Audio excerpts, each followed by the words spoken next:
may be seated. Good morning. Good morning, Roger. Good morning, Roger.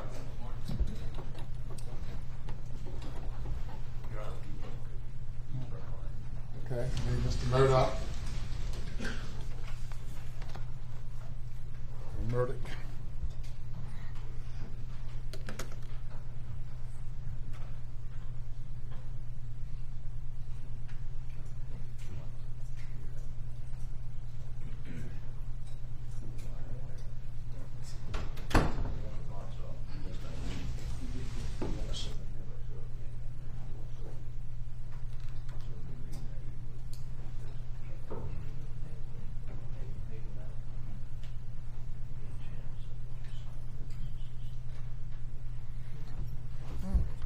Continuing on, the case of State v. Alex Murdaugh, Mr.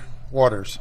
Thank you, Your Honor, and may it please the Court. Yes, sir. Your Honor is aware, of course, that as we showed up for a pretrial hearing for a trial that will be going this week for the set of financial crimes as it related to the Satterfields, ultimately the parties agreed to a plea agreement to resolve the various financial crimes against Mr. Murdaugh in return for a negotiated sentence of 27 years in prison, that being 85% time that would have to be served before the possibility of any release. And obviously those are independent of the two existing life without parole sentences currently Mr. Murdaugh is serving for the murders of his wife and son. At that time, because that plea negotiation developed during the course of pretrial hearings, we deferred final acceptance of that negotiated plea until here today so that all the victims could be properly notified and be present and address the court if they so desired. And we have notified all the financial victims of the various indictments against Alec, and those who wanted to attend are either here or their representatives are here and will address the court at the appropriate time. But, Your Honor, I think it's important because we ultimately did the factual basis sort of on the fly, and I did go into great detail. But I said at that time that I wanted to spend a little bit more time sort of laying the table, setting the table, and putting a little bit more meat on the bones since we are here post-Thanksgiving about the nature of the schemes that Alex Murdaugh conducted. And I will kind of walk through those to not only reset the plea agreement, but also to provide, Your Honor, some of the paperwork so you can see how this scheme ultimately went down. One of the things I would say again is that this is a negotiated plea, and as Your Honor is well aware, what that means is, of course, is that Your Honor, after hearing everything, of course, will, and that includes hearing from the defense and the victims, would either accept the 27 years or reject it, depending on, obviously, Your Honor's view of all that information.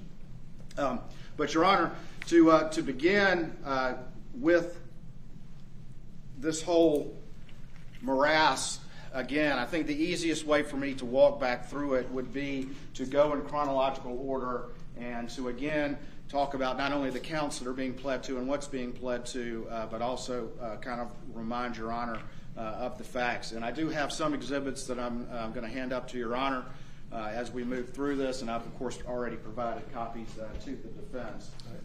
Prior to proceeding, Mr. Harpootlian, do you have any introductory comments? Your Honor, only to note that at a juncture after Mr. Waters finishes, we're going to hear from the victims, and I'm told this morning some of the lawyers. My concern is that the Victims' Bill of Rights guarantees the victims the ability to make a presentation. I have no problem with that whatsoever. There's going to be, I'm sure, extensive comments by them. But I'm concerned from what I read in social media about some of the lawyers making comments today. Some of them are they're going to express anger against me and Mr. Griffin and Mr. Murdaugh. Some of them are nakedly using this as an infomercial to sell coffee cups or T-shirts or bobbleheads in an effort to maximize their economic return on this process. I would ask the court either to have the victims speak or the attorneys, but not both. And if the attorneys do speak, they address They're comments to you and not to us, and their comments should exhibit the demeanor of this courtroom, not some sort of marketing ploy. Thank you. All right, thank you, Mr. Harpootlian, and certainly we will maintain the civility and proper decorum of the court. The parties are entitled, victims are entitled to representation, and the lawyers can speak on the victim's behalf, addressing the court and not addressing counsel. You may proceed. Thank you, Your Honor. And again, just to kind of set the table, we all know through this entire process, through the murder trial, through my comments from the initial proceeding we had at this plea, of the power and the influence and the family legacy that was exercised, that was so important to Alex Murdaugh, and the trust that his family name and that law license on the wall had in that community and in the state in its entirety. And with the staff at the firm and with the people at the bank. And there were so many individuals that were trusting of Alex Murdaugh, and that is how this decade-long scheme was able to take place. And ultimately, we had people who came to Mr. Murdaugh for help, people that he told he was going to help, and in many instances, there was significant funds that Mr. Murdaugh paid to those individuals.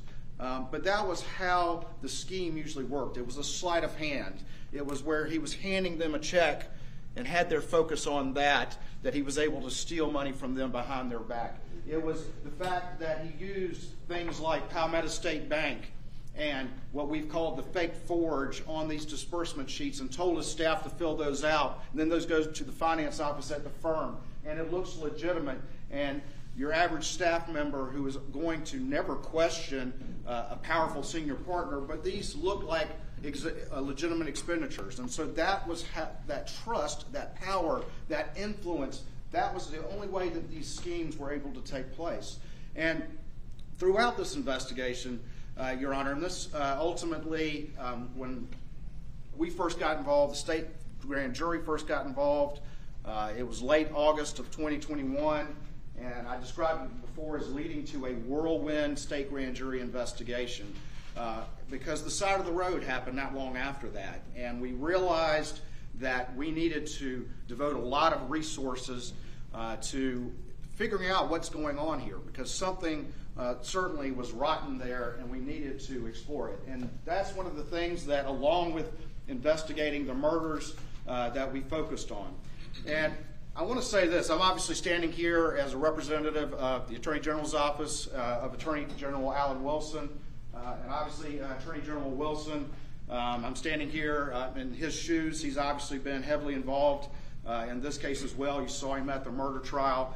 And we've come to this result for a lot of reasons. And the reasons are, and the main reason is that, first of all, we have these admissions from Alex Murdaugh that he committed all these crimes. We're able to detail those for Your Honor and, frankly, for the world, because it's important that the South Carolina judicial system have accountability for those that abuse it, and it's important that we explore the manner in which it was done in some detail so we can see how easy it was for power and influence and trust to be used to steal millions of dollars for years and years. Obviously, as we began that state grand jury investigation with our partners at SLED, and I have a number of SLED agents that worked so hard on this case and on the murder case that are sitting out there that were instrumental as we started to develop this case and worked so very hard. But I want to say this as well, is that as we started to go through this morass of documents and financial documents and bank statements and checks, and again, I have a lot of the state grand jury staff sitting here. I've mentioned my co-counsel Johnny James and our forensic accountant Carson Burney a couple of times, who are also very instrumental in those early days in going through those. And we worked very hard. But I do have to say that we received a lot of cooperation through that process from the very early days, from the first grand jury testimony back in October and November of 2021. We received a lot of cooperation from the firm formerly known as PMPED. They had provided their staff members, their financial people who had done a lot of review themselves. The lawyers in the firm had done a lot of review, and they were able to provide us some of those documents that started this investigation, that gave us breadcrumbs that we were able to follow. And so they've been cooperative throughout that process. Similarly, Palmetto State Bank. Your Honor is, of course, aware that we've indicted Russell Lafitte, who has yet to be tried and therefore is presumed innocent until found guilty. But the bank, who was also in many respects in those early schemes, conversion of those Palmetto State Bank checks was how this scheme took place. And the bank similarly has been very cooperative in doing its own investigation, but also in providing access to documents and providing access to bank staff, and some of whom you saw testify at the financial trial and at the federal trial of Mr. Lafitte. So those entities have been cooperative to us through this process, but ultimately, and I described this before, but I think it needs saying again, that we can talk about what the lawyers did and the Attorney General's staff did and the state grand jury did and SLED did and our other law enforcement partners did and what the firm did and the bank did as we tried to put together and be able to tell this long story of how this man was able to steal for so long from the system. But as I described before, the other people that were so crucial to that were the actual clients, the victims, and their representatives. And I described before, Your Honor, particularly in those very early days, having to sit down with those victims as we were getting started and starting to put together some of those first cases and having to look them to the eye and say, I need your help to tell your story.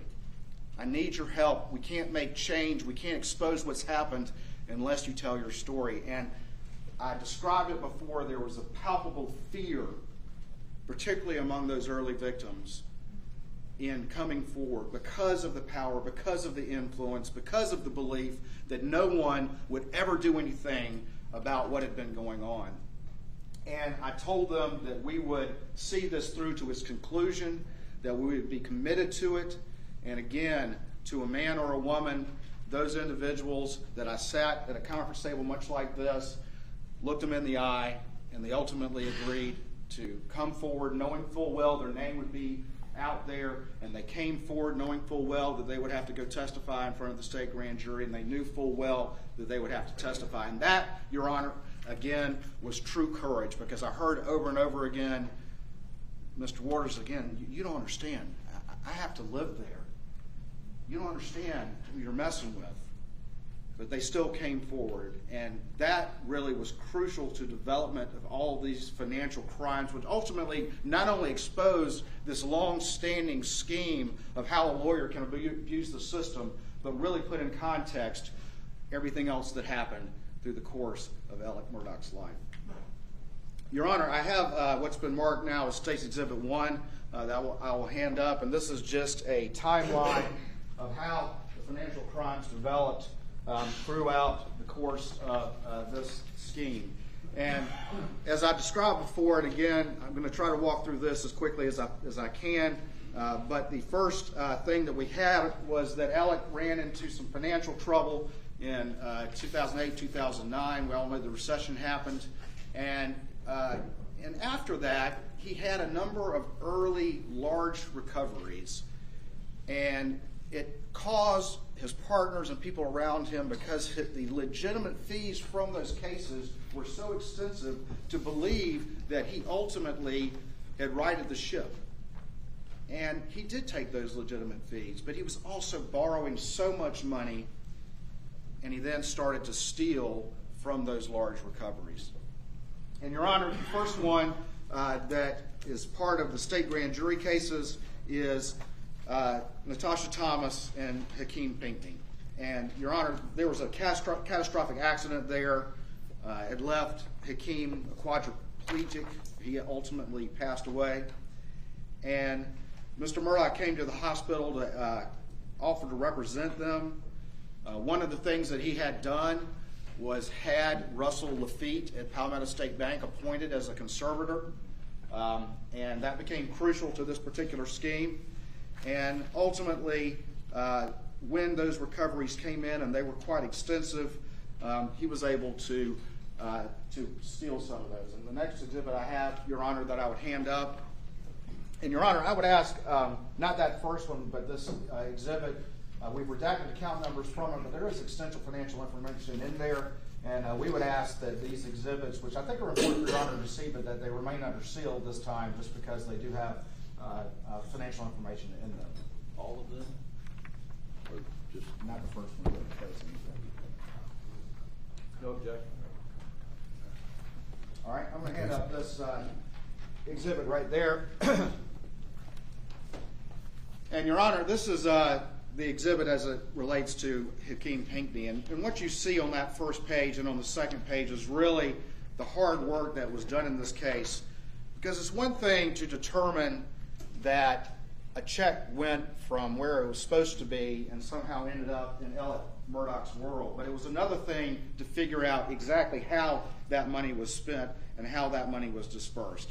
And ultimately, you can see here on that page that when Alex Murdaugh, and this would be on December 20th, 2011, stole the $309,581.46, that when we looked and traced how that money was spent, a large portion of it went to go to pay back a personal loan from Charles Lafitte, to pay his father, to pay the Hannah Plyler conservatorship, which is another conservatorship that Alex Murdaugh had set up in a case that he had where he had Russell Lafitte named as the conservator. And then ultimately he started to have, and Russell started to lend money from that conservatorship to Alex to keep Alex afloat, to keep him afloat on those many loans that he had with Palmetto State Bank that Russell Lafitte had given him. There's another conservatorship, Malik Williams, that substantial monies went to. But Your Honor, if you flip over to the last page of that exhibit, you'll see a disbursement sheet right here. And these are very indicative of how easy it was ultimately to steal. These disbursement sheets have the recovery amount at the top. They have the various sources, the insurance companies in there. And then they have the legal fees, which tended to be anywhere from 33 to 40% of, in this instance, a very, very large recovery. Costs and expenses and loans and medical bills. And then down at the bottom, there's just a simple thing that says disbursement to client, and it has Palmetto State Bank, $309,581.46. And based on those disbursement sheets that Alex Murdaugh would cause his staff to prepare, then the finance office at the firm would have those checks cut, as they were told to do by this man right there. And once he had that check cut to Palmetto State Bank, he would take it to Russell Lafitte at the bank, and then Russell, having a check in his hand made out to Palmetto State Bank, would then convert that money to Alex's benefit in the manner in which he said. And in many instances, it was to pay back loans that Russell Lafitte had either given Alex Murdaugh to keep him afloat from the Plyler conservatorship or from other actual bank loans, to the point where Alex had gotten so much in hock to Russell Lafitte that Russell Lafitte was in hock to Alex Murdaugh. And many instances, these loans, particularly early on, were used to stop Alex Murdaugh's financial situation from falling apart and from all of those loans going into default, much less the fact of being exposed that Mr. Lafitte and Alex together had been loaning themselves money from a conservatorship meant for the benefit to minor girls. Did you say in hock or? In hock, H-O-C-K. In hock. Yes, sir. Okay. Your Honor, the first one, that being the Hakeem Pinkney, that is Alex is pleading to a representative count for each victim, but that was 2022 GS 4702 count 1, breach of trust. $10,000 or more, and he's agreed to a 10-year penalty for that particular one. Your Honor, the next one that I'll hand up deals with Natasha Thomas. And this is Stage 3 for purposes of this proceeding.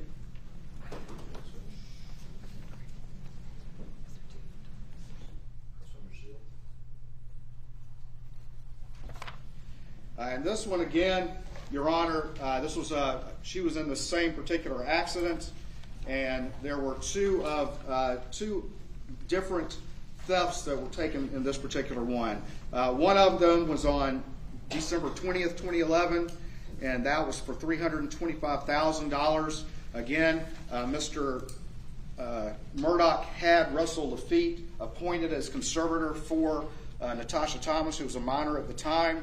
And if we look on the last page of this exhibit, we will see an amount down at the bottom. There's disbursements to clients, and you see the various disbursements that are going out. But the last one says Natasha Thomas, Palmetto State Bank, for $325,000.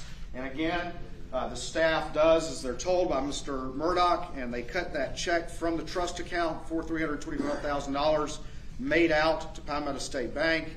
And Alex Murdaugh is then able to convert that money, and actually converts all $325,000 of it to pay back a loan from his father. Your Honor, that is 2022 GS 4701 count 1, to which he's pleading guilty related to Natasha Thomas. That's breach of trust, $10,000 or more, and he's agreed to a 10-year sentence on that one. Your Honor, also in this particular exhibit, we have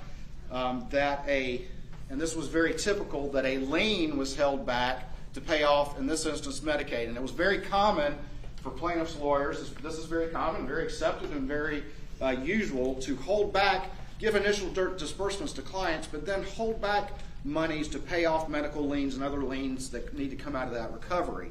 And it's very common, again, for them to then negotiate with those medical providers or whoever else, and then, if they can, get them to accept something less than the full amount. So if they can get them to accept 70%, then what they're supposed to do is then return that additional money to their client. Hey, great news, I'm a great lawyer. I managed to settle those liens for less, and here's an additional amount of money on top of what I've already given you that you weren't expecting. But what we found, of course, was that that became a very easy delta that would allow Alex Murdaugh to steal funds. And ultimately, we see that second theft from amounts that involved Natasha Thomas ultimately did pay some liens, but instead of returning that money to Natasha Thomas, as Alex Murdaugh was supposed to do, instead he had another check cut to Palmetto State Bank and made out to Palmetto State Bank, took it to Russell Lafitte, and had that money converted for his own personal use,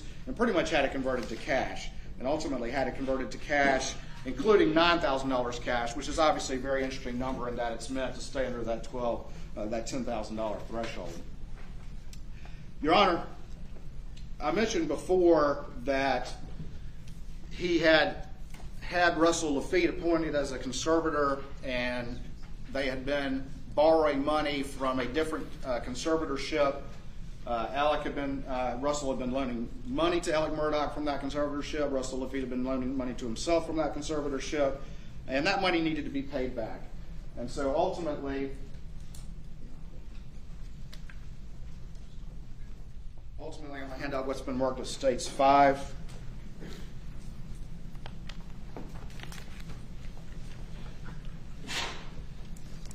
And ultimately, he had yet another huge recovery, and that involved the case of Arthur Badger, whose family was in a catastrophic accident, severely injured his children, killed his wife. And Mr. Murdaugh told him the case would only be worth a certain amount. And during the course of this, and this was very common, Mr. Badger had to get money to pay loans. He had to pay his bills.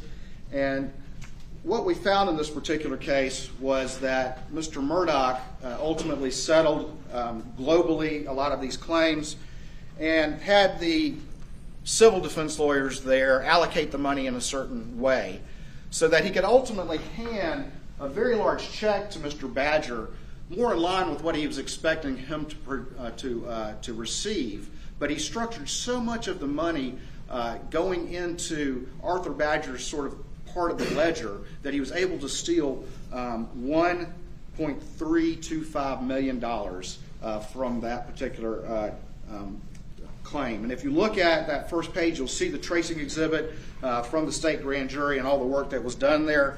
But you can see, for example, in one instance, he paid off a credit card balance that he had with this money over $150,000. He used this money also to pay back the conservatorship that I previously mentioned, that he was getting money loaned to him by Russell Lafitte for over $482,000. And those are just some of the expenditures that we see on this particular theft. The other thing is very interesting, is you'll see at the very back, you'll see an email, and this is from Russell Lafitte to Alex Murdaugh, and he says, "Alex, can you get Jeannie, who is the CFO at the law firm, to recut the check as follows?" And then you can see some amounts that are down below there that were cut that way. And they were cut that way so that it could break up that money, and then that money could be used to give the illusion of regular payments, to really to fuse out a huge amount, like $1.325 million, in order that slowly, over a period of time, Alex could convert that money, and again, in large measure, to pay back loans that had come to him from that prior conservatorship. And again, throughout that, there were a number of loans that were cut to Palmetto State Bank, and they were essentially cut in a manner that Russell Lafitte had Alex cut them that way, and then they were ultimately stolen all the way from February of 2013 through May of 2014. And so ultimately, it was a very involved scheme. Because it was such a large amount, they had to cut it up. They had to make it look like it was coming at different times from different sources. And that is how, over the course of that long period of time, Alex was able to steal that money through use of Palmetto State Bank. Your Honor, this is 2022 GS 4703, count 1, to which Alex is pleading to breach of trust over $10,000 and has agreed to a 10-year sentence.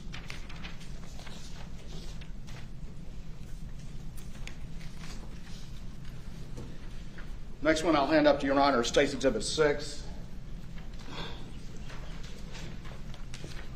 And this individual was Dion Martin. And Dion Martin was in a head-on collision with a drunk driver in 2012. He was on life support for a number of weeks. And a month after he was released, Alex Murdaugh called him and said, "I'm going to help you, I'm going to represent you," and ultimately ended up settling the case without talking to him, ultimately covered up the paper so he couldn't really see what he was getting, but ultimately, like all of these, still gave Dion Martin very, very sizable funds. But if we look at this particular one, ultimately he was able to steal on October 7th, 2015, $338,056. $338,056.14. And if you look on the back page of that exhibit, you can see that there's a disbursement there. It says disbursement to Forge, and it has that very amount on there. And again, this is where we see the scheme start to change a little bit after the Badger theft and how much detail had to be engaged in with those checks to Palmetto State Bank, with Russell Lafitte sending emails asking Alex to cut it up different ways, to have that money dispersed in different manners. That got to be very, very difficult. So what Alex Murdaugh changed his scheme, and what he did was he went to Bank of America and again opened up a account in the name of Richard Alexander Murdaugh, doing business as Forge, and ultimately was able to get those checks cut to what we call the fake Forge. And again, the staff didn't question it because the legitimate Forge Consulting, which also was very cooperative throughout this case in providing information, was a company that served as a consultant providing services and linking plaintiffs to annuities where they could structure their settlements where they would get regular payments. And so when he could get that money, make out forge, all he had to do was get on a disbursement sheet the word forge, get a trust account check cut from the firm trust account made out to forge, and then take it down to Bank of America and deposit it and convert it from there. Your Honor, that was the first theft from Mr. Dion Martin, and I'm going to return back to him in a minute. But one of the things that we see paid off from that theft of $338,000 was a $169,000 balance on a credit card. Your Honor, the next one, and I'm going in chronological order, is Johnny Bush. And I'm going to hand out what's been marked as State's Exhibit 8.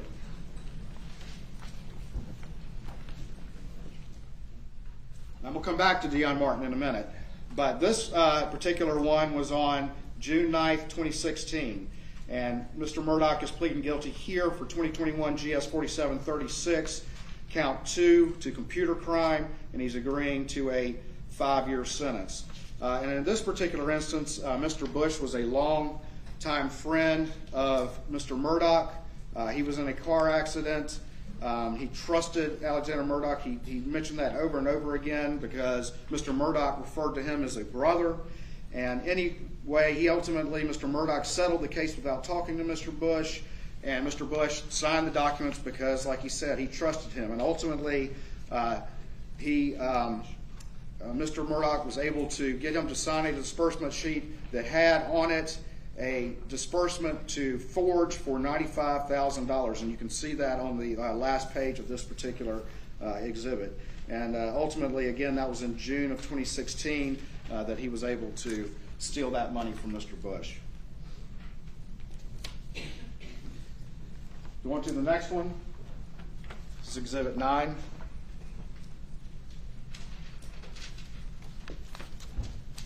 And Your Honor, this particular one would be in August 11th, 2016. This is 2021 GS 4731, Count 1, to which Mr. Murdaugh is pleading to breach of trust $10,000 or more and agreeing to a 10-year sentence for that particular crime.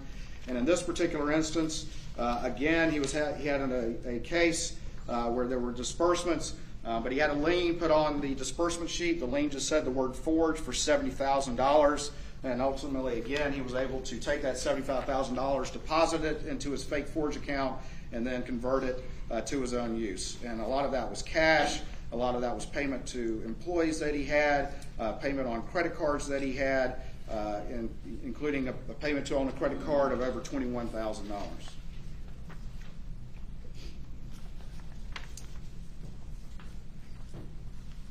Next one I'll hand up, Your Honor, is State's Exhibit 10.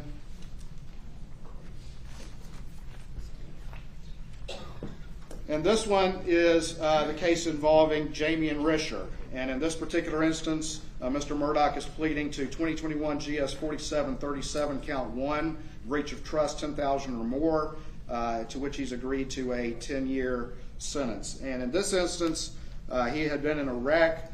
His family, Mr. Risher's family, had a long connection with the Murdaughs, and he was injured. He had a younger sister who was killed, and he, because of Mr. Murdaugh's name, because of the long family association, trusted Mr. Murdaugh and went to him for help. And ultimately, Mr. Murdaugh again was able to get him to sign a disbursement. Actually, in this particular instance, if you look at the last page, you see that there is no signature on there for Mr. Risher. It just has Mr. Murdaugh's signature, but it has on there a disbursement to Forge for $90,000. And in many instances, that's what would happen. Sometimes Mr. Murdaugh would get the clients to sign these disbursements, and they didn't realize that those disbursements were on there that he was going to steal. Other times, the records would reflect a disbursement that was never signed by the client. But ultimately, Mr. Murdaugh gets, based on this disbursement sheet, the staff to conduct, to cut a check from the trust account for $90,000 made out to Forge. He's then able to take that money, put it in his fake Forge account, and convert it to his personal use.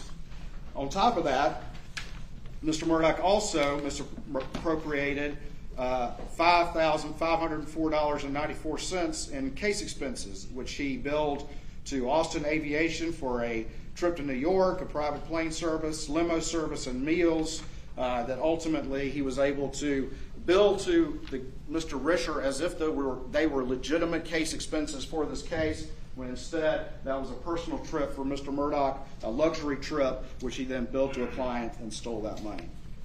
All right, we're going back now to Mr. Martin. I'm going to hand up State's Exhibit 7.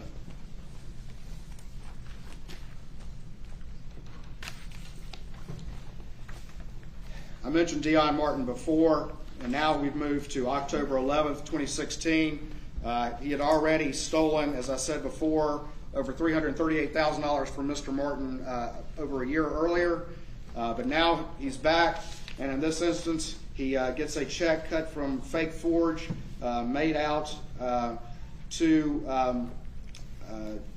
$45,000. And again, this had been part of money that was held in trust, supposedly to satisfy liens, but Mr. Murdaugh was able to then convert that money since it remained in the trust account, and on October 11th, 2016, again, he converted that $45,000. But very interesting, Your Honor, if you look on the last page of this one related to Dion Martin on the disbursement sheet, you will see that at the top it says, under the recovery amounts, it has structured for annuity directly to Michael Gunn and has $500,000.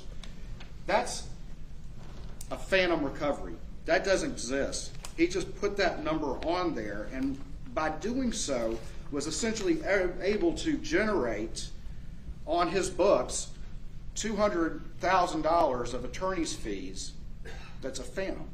It's a phantom, but it's credited to him on his books. So ultimately the firm was victimized in this regard, because in the end, it works out to about $185,000 an extra year-end bonus that went to him because of that phantom recovery that was on there. Going to the next matter.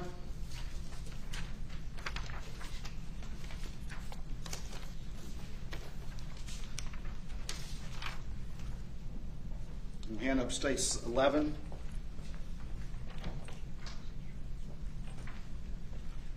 And we're back to the Pinckney matter that I mentioned before, that catastrophic wreck. In that particular case, Mr. Murdaugh represented Hakeem Pinckney. He had his friend Corey Fleming representing Hakeem's mother, Pamela Pinckney. Because she was driving, they were allied, but she still had to be named as a defendant. And ultimately, there remained in Corey Fleming's trust account $89,133.44.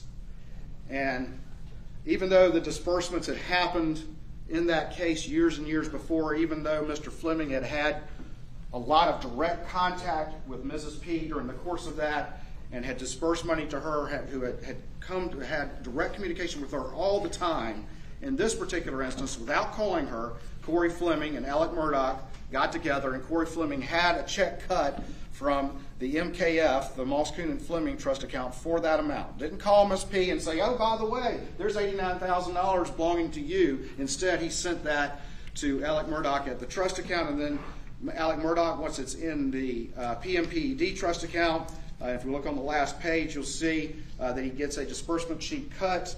There is no signature for any client or anything like that, but gets that check cut for $89,133.44, made out to Forge, puts that in his Fake Forge account, and ultimately converts that to his personal use. And one of the things that we see on this one that's interesting, we have a $23,000 and change payment to a credit card that he used with the stolen money. We also see over $20,000 of money that he took to a check cashing service to turn into cash. Your Honor, that particular one, again, was accounted for in 2022 GS 4702, count 3, to which I previously mentioned, to which he was pleading and agreed to a 10-year sentence.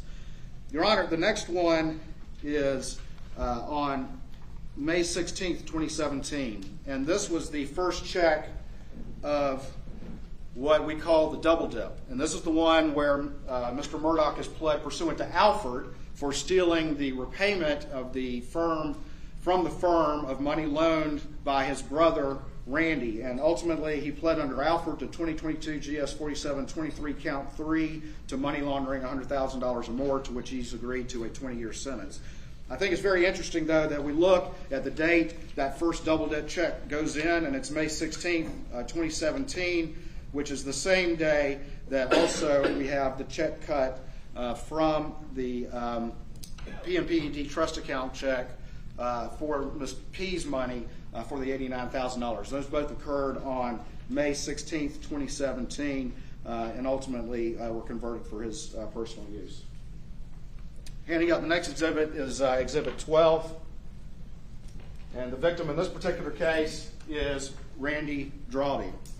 And again, Mr. Drawdy was in a slip and fall accident. He trusted Mr. Murdaugh because from what he heard, Mr. Murdaugh had a good reputation. Ultimately, Mr. Drawdy felt like he needed more medical treatment, but he couldn't afford it. And he did receive some disbursement, but years and years and years go by. And ultimately, in this particular one, we see here a check, and this was money that was held to pay for a potential medical bill that remained in Mr. Murdaugh's trust account for years and years. But ultimately, he had $9,569.30 on October 3rd, 2017, cut to fake forge, and then converted that money to his own use, including money to cash, to the check cashing services, and other expenditures. And ultimately, it appears that this money, again, was withheld in liens. It stayed there for a long period of time, and I'm sure at some point someone came to Mr. Murdaugh and was like, why is this money still here? And so even though it was still less than $10,000, Mr. Murdaugh ultimately converted that to his own use. And to that, he is pleading to 2021 GS 4732 count 1, breach of trust, $2,000 to $10,000, and agreeing to a 5-year sentence. Next exhibit, Your Honor, is State's Exhibit 13.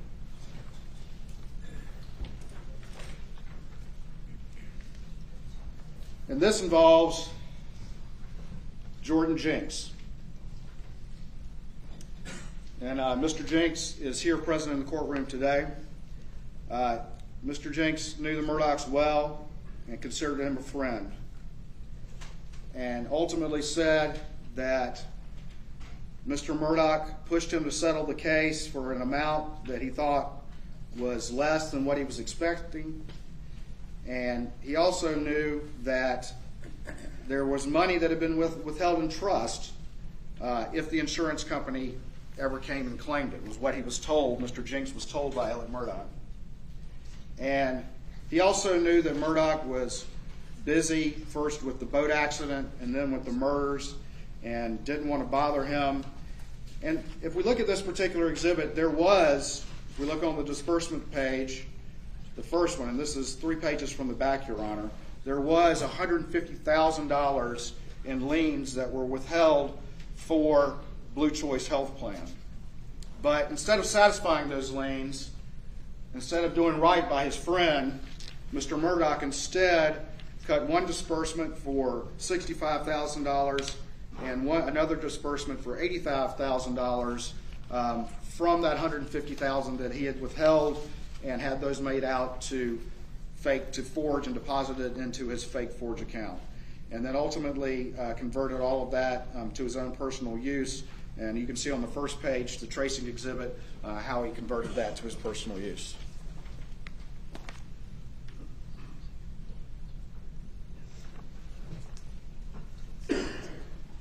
Your Honor, for that particular one, he's pleading to 2021 GS 4735, count 5, to forgery for a 10-year sentence. With regard to these various exhibits, including number 13, the disbursements to C.E. Smith, Eddie Smith, can you explain those? Yeah, there were a lot of monies, as Your Honor has heard about, that were dispersed through Curtis Eddie Smith. And ultimately, and I'll get to that particular count, but he's pled to a conspiracy count involving the amount of money that had gone through that Mr. Murdaugh ultimately, from converted funds, then had cut to Eddie Smith, and those monies were ultimately converted for narcotics and other purposes. You can see, though, that Mr. Murdaugh would often have those checks cut to Eddie Smith using different names. There would be, and that's why you can see on the tracing exhibit, you can see that there's different mechanisms or different names in which that's listed. There's C.E. Smith, sometimes it would be Eddie Smith, sometimes it would be Curtis Smith. There were a myriad of different ways that Mr. Murdaugh would have those checks cut. Sometimes they would refer to work that was being done that was not being done. Sometimes they would refer to auto purchases that were not happening. But ultimately, that was one of the ways in which Mr. Murdaugh was able to convert the cash that he was stealing to his own use was through routing checks through Curtis Eddie Smith.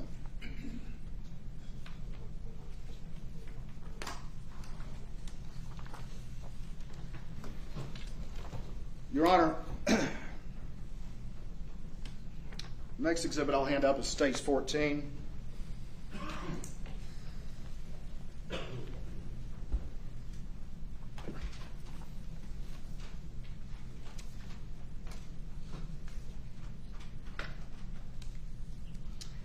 And Your Honor, this is the first of the Gloria Satterfield checks to which he is pleading guilty. And this is dated January 7th, 2019, 2021 GS 4730, count 4.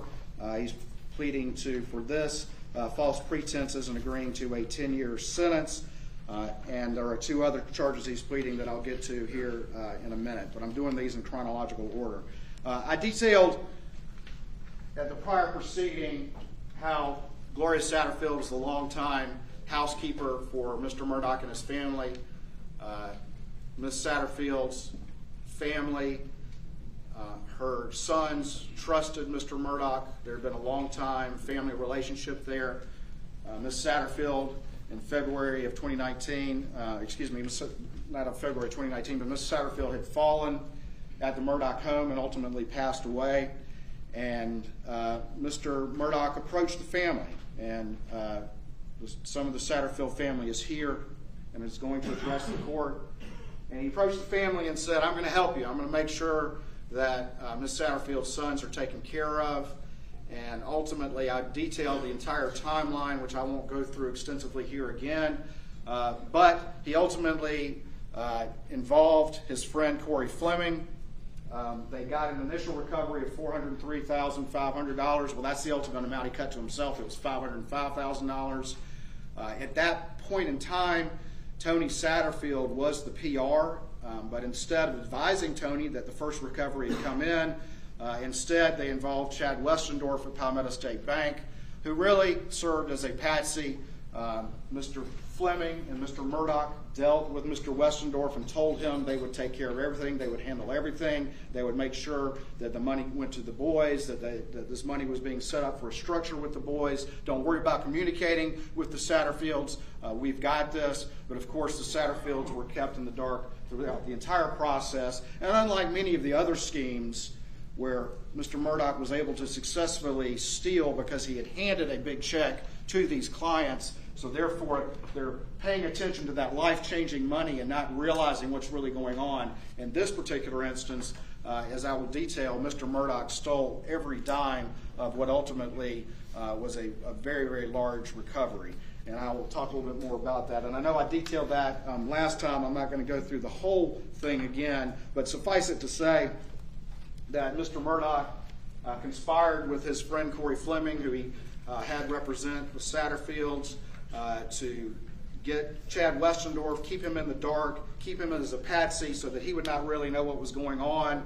And ultimately, Mr. Murdaugh was able then to convert sizable portions of this money. And this is the first exhibit right here.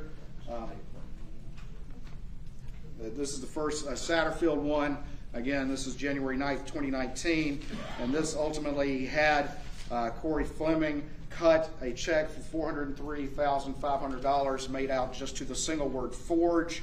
And then he was able to put that into his fake forge account and ultimately convert that to his own personal use. And what's very interesting about that is if you look on the front on the tracing sheet, you will see the vast majority of that money was used to pay on the sizable loans that Mr. Murdaugh had with Palmetto State Bank that were constantly in danger of going into default. We see a payment for $104,000 on Moselle. We see payments on Redbeard and Zero United. And so again, that money was necessary. Mr. Murdaugh needed to get that money in there, needed to get that money so that he could pay those loans that he had outstanding and stay one step ahead of the game, stay on what I've called an exhausting hamster wheel to stop that thing from coming off the rails. Because the second it comes off the rails, then somebody comes looking and all of this falls apart. And one way that could have happened is if he ultimately were to default on all these loans that he had with Palmetto State Bank. Because if that were to happen, then the bank, no matter how long this relationship had been, is going to be looking at what's been going on here. And so ultimately it was very crucial to get this money in and pay on those particular loans.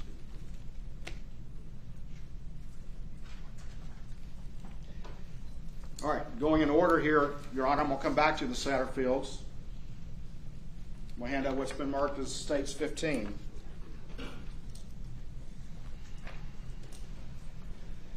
And Your Honor, this was the case of the estate of Blondell Gary. And in this particular instance, and had testimony from her survivor. Her mother, who was Blondell Gary, had passed, and she met with Mr. Murdaugh a week later, and he ultimately settled the case without talking to her. And ultimately, there was some money that was being withheld to determine whether or not another individual was an appropriate beneficiary under this particular case. And that was why it was explained to them that they were withholding this money, but instead of Mr. Murdaugh doing what he said he was going to do, when he was able to withhold that money, he was able then to get it converted to a fake forged check. And we can see on the last page, we can see that forged structure. It says $112,500. And again, and Ms. Gary is sitting there. She's being explained that's why that money is being withheld, but ultimately Mr. Murdaugh was able to convert it to his own use. And again, he had a lot of that to go for his own expenses, for his own cash. Money went to Curtis Eddie Smith. Sizable portions of it went there, as well as a myriad of personal expenses that you can see on the first page of that tracing exhibit. Your Honor, for that particular crime, he's pleading to 2021 GS 4733, count 2, money laundering, $100,000 or more, for which he's agreed to a 20-year sentence.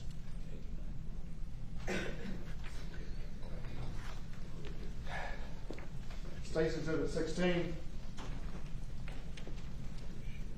This is the big one, Your Honor. This is the check from the big recovery that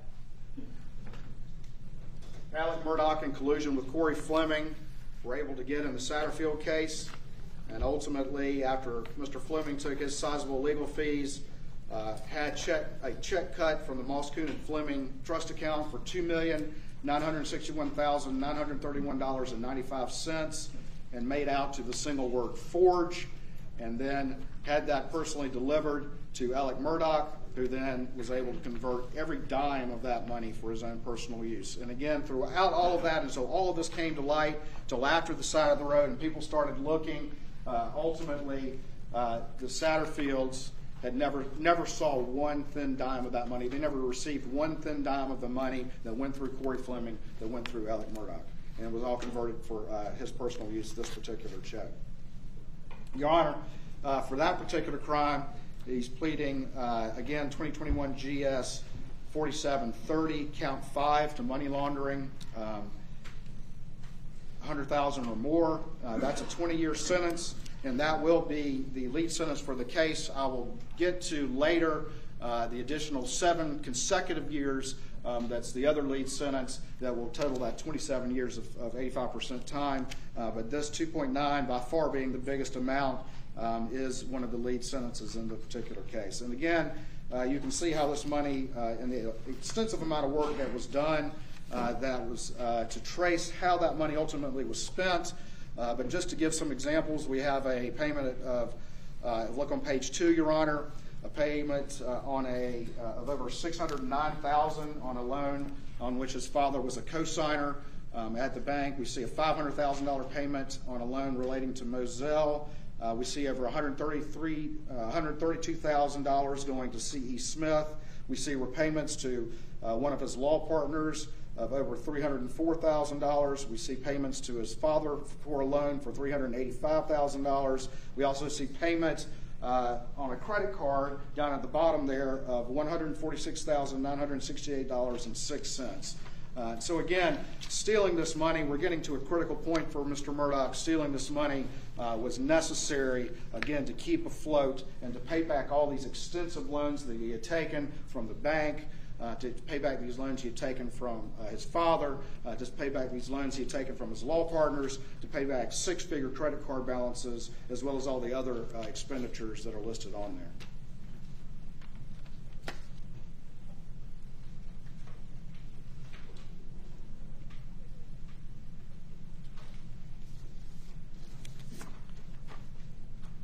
Next one, I'll hand up to your honors, is State 17. And the victim in this particular case is Christopher Anderson. And your honor, he's pleading to 2021 GS 4734 count 2, money laundering $100,000 or more, to which he's agreed to a 20-year sentence. And ultimately, in this particular case, he was able to convert through a disbursement statement that just said settlement proceeds to forge $750,000. And once he had that amount made out to forge, and again, this check was on February 20th, 2020, he was then able to convert this money to his own personal use. And you can see the tracing exhibit on the front, all the personal expenses that were being paid through that money, a lot of online withdrawals and banking transfers, but also payments to Palmetto State Bank loans for over $104,000, a lot of money going to Curtis Eddie Smith, and then just general other personal expenditures.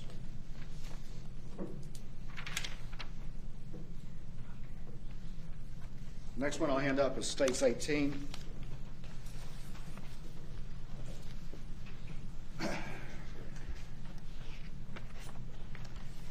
And this is the final Satterfield check, Your Honor.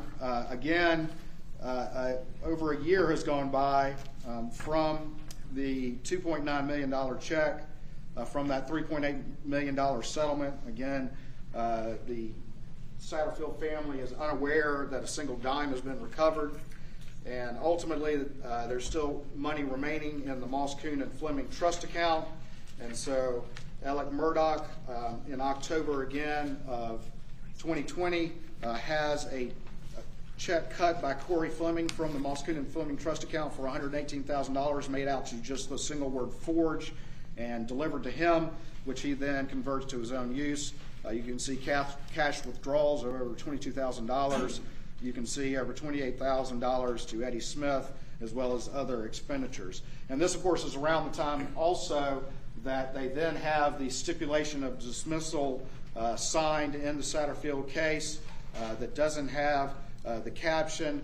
They do not advise the attorneys for either Nautilus or the prior insurance companies. Instead, Corey Fleming signs it, and he has Alex Murdaugh, the defendant, not the defense attorney, but the defendant himself, sign that stipulation dismissal in conjunction with having this forged check cut to Mr. Murdaugh for $118,000. Your Honor, that is 2021 GS 4730 count 8, to which he's also pleading to money laundering $100,000 or more and agreeing to a 20-year sentence. Next one is States 19.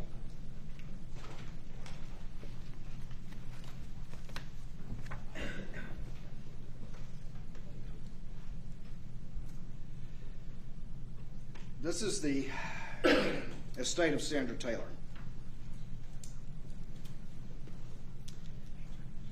This one really gets to me, and her mother, Elise Mallory, testified.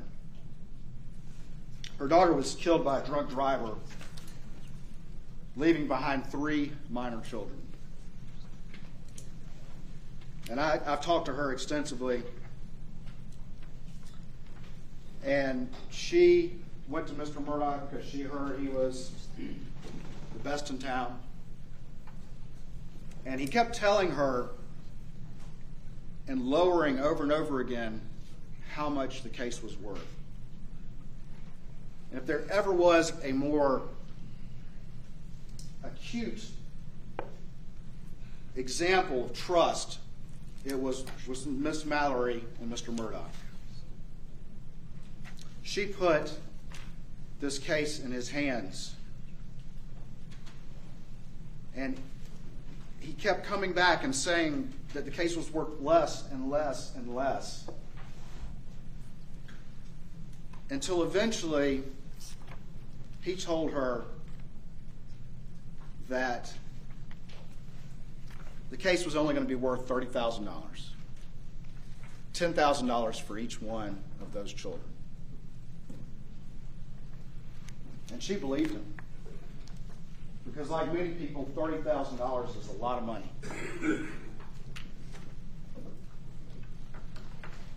The reality is that Mr. Murdaugh, with his insatiable need for cash, settled that case for $183,528 because he needed the money.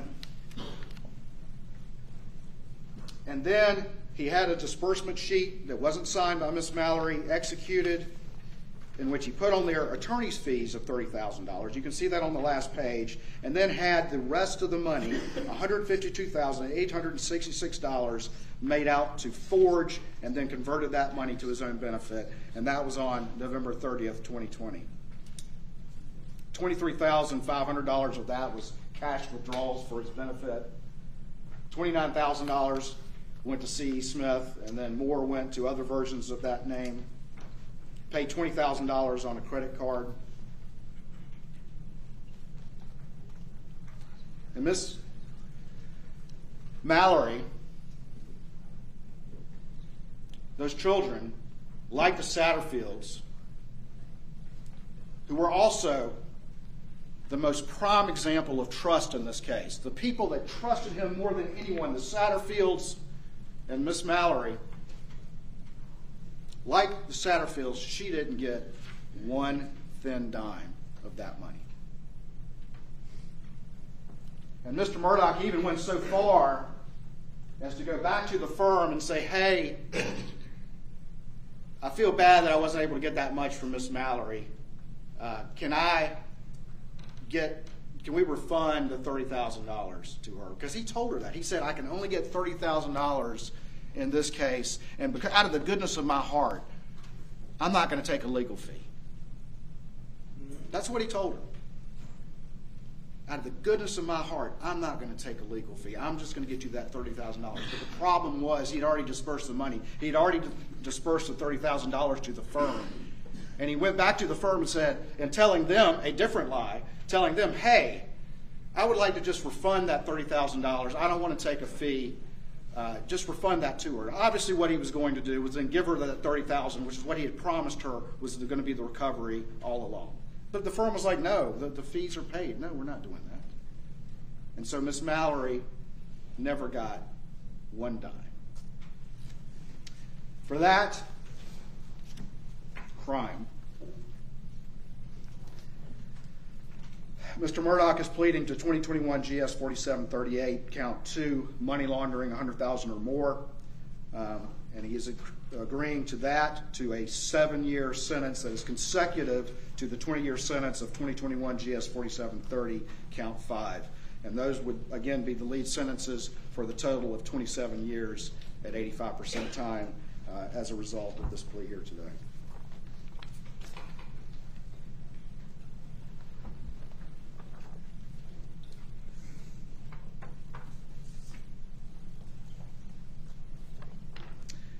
Your Honor, our next exhibit, Exhibit 20.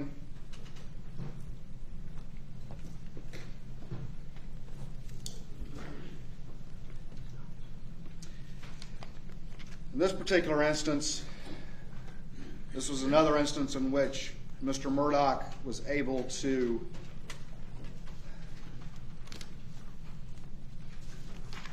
steal fees from the firm. This particular matter, he represented the individual,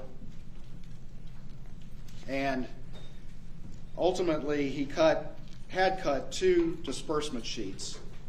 Number 1, at the very last page of this exhibit in the disbursement sheet, he had the MPED attorney's fee, and then in parentheses the word forged for $83,333.33.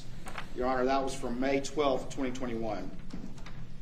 And that particular fee made out to forge instead of going into the firm as it should. It was made out to fake forge, and Alec, again, was able to convert that money to his own use, cash withdrawals, payments to associates, the standard things that we see.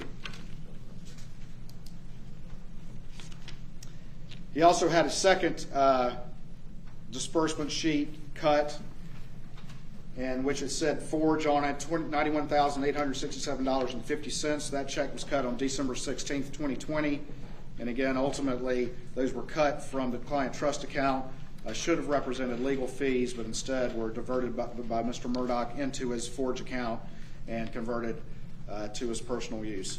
And it's that last sheet, Your Honor, that where it says attorney's fees forge, that along with one of the ones I'm about to talk about next, the Ferris matter, or the matter involving Chris Wilson, those were 2 of the things that the firm had started to notice as everything started to come apart. And Your Honor, of course, has heard about the confrontation, the discussions between Jeannie Seckinger and Annette Griswold and Mr. Murdaugh about where the Ferris fees were. But the other thing that had caught staff's attention, that had caught Jeannie Seckinger's attention, was this Hirschberger matter and whether or not some fees had been diverted there. And it was not until months after the murders that a couple of things happened at the same time. The firm, Jeannie Seckinger, was looking back at this Hirschberger matter, concerned about what that was. Around that same time, Annette Griswold found the actual Ferris check that had been made out to Mr. Murdaugh instead of the firm. And what I'm going to talk about here in a minute, Thomas Moore, they started to look around, and that led them to identify the initial fake forge matters that led to them confronting Alec, terminating him, announcing that he had been stealing money, to which he's admitting today. And of course, the side of the road followed not long after that. Your Honor, for that, the Hirschberger matter, he's pleading to 2022 GS 4724 count 3, false pretenses, and agreeing to a 10-year sentence.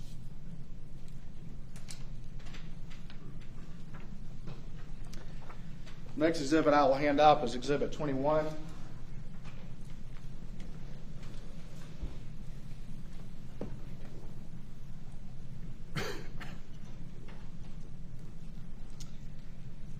Your Honor, this one is the matter involving Thomas Moore. In this instance, he was representing Mr. Moore, who had been injured in a wreck. Mr. Moore is a trooper who had been injured in the line of duty. Ultimately, Mr. Murdaugh had arranged for a recovery, did not advise Mr. Moore, did not tell him money had come in, and had a disbursement sheet cut for $125,000, you can see on the last page. Ultimately forged Mr. Moore's signature on there, and then had that dispersed to fake forge. This was on January 29th, 2021. And ultimately, you can see on the first page how a lot of that money was being dispersed, including to cash withdrawals, various iterations of the name Eddie Smith, the cash services business for $14,000, and other matters as well. For that, Your Honor, he's pleading to 2021 GS 4727 count 2, money laundering, 20 years or more. Again, all of these 20-year money launderings are 85% offenses, and ultimately he's pleading guilty to that one as well.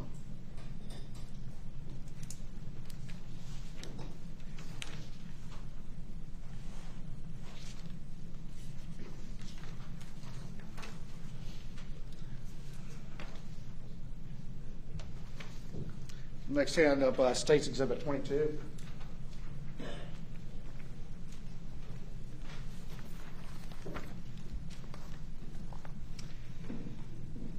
Your Honor, this is the matter involving Chris Wilson. And as Your Honor will recall, Mr. Murdaugh had split this case with his friend Chris Wilson and another attorney. They had a case in, I believe, December of 2020, and bench tried it and had received a sizable recovery in the early months of 2021. Mr. Murdaugh, again, was in a desperate position needing cash and could not have these fees go into the firm because, again, the way the firm payment structure worked would be that he would not receive the majority of that money until the end of 2021 when the firm paid its overhead, settled up on its agreement, and then split up the remaining monies based on each attorney's individual contribution to that year's revenue. And ultimately, he had, on March 10th, 2021, a check cut for $192,000, March 23rd, 2021, $375,000, and April 20th, 2021 for $225,000, and had those all made out from the Chris Wilson's trust account representing the fees that should have gone to the firm, and had those made out to him personally and deposited it and spent for his own personal use. And it was those particular checks that led to, when the expenses came in, led to the whole inquiry from the firm PMPED back to Chris Wilson's office on where are the fees? Where are the fees? We got the expense check. And Your Honor, of course, has heard testimony about that issue percolating and the fact that it was even discussed on June 7th, 2021. And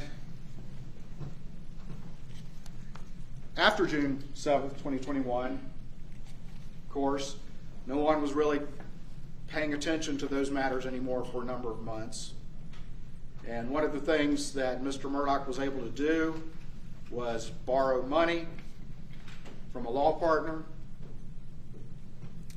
and was able to borrow money from the bank, and got $600,000 and sent that back to Chris Wilson, and then told Chris Wilson a lie. Pretty much said, hey, I've got some things moving around. I'm going to send you the $600 right now. I'll get you the $192. But can you go ahead and tell the firm that all that money is in your trust account, which would solve the problem, because then that would stop the inquiry. And so ultimately that happened. Chris Wilson sent an email and said, those monies are in my trust account. And when, of course, everything crashed and burned following Labor Day of 2021, Mr. Wilson confronted Mr. Murdaugh, and Mr. Murdaugh admitted that he had been stealing and admitted that he didn't have that $192,000. And ultimately, those were the basis for the indictments in 2021 GS 4728, counts 1, which represents the diversion of the fees from the firm of $792,000, pleading to false pretenses on that for a 10-year sentence, and then count 7 representing that 192, not to double count it, but representing the 192 that he defrauded his friend Chris Wilson out of, and that's false pretenses to which he's agreeing to a 10-year sentence.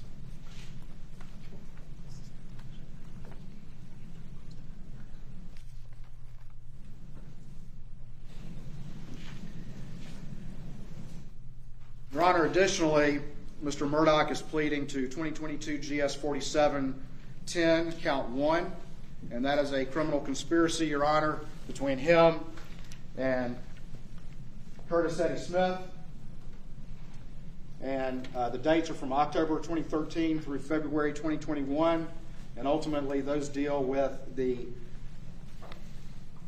conversion of a lot of these funds from whatever source through checks to Curtis Eddie Smith. They're related to a lot of illegal purposes, including narcotics. That total being at least $2,413,754.79.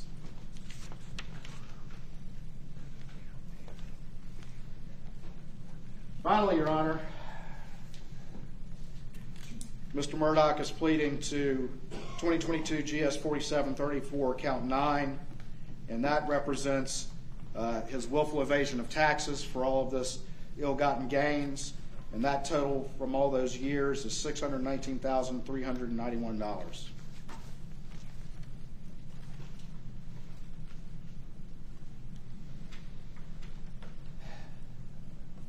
Those are the crimes to which he's pleading here today, and the result of the exhaustive investigation that's been done here.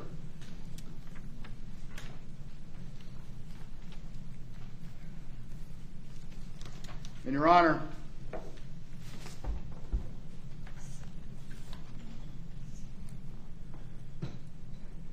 there were 101 offenses. And people might say, why are we resolving this in this manner? And the reason for that, there are a lot of reasons for that. Ultimately, we're having here a guilty plea in which Mr. Murdaugh is admitting his guilt, and we have gone and been able to detail the manner in which the system was abused.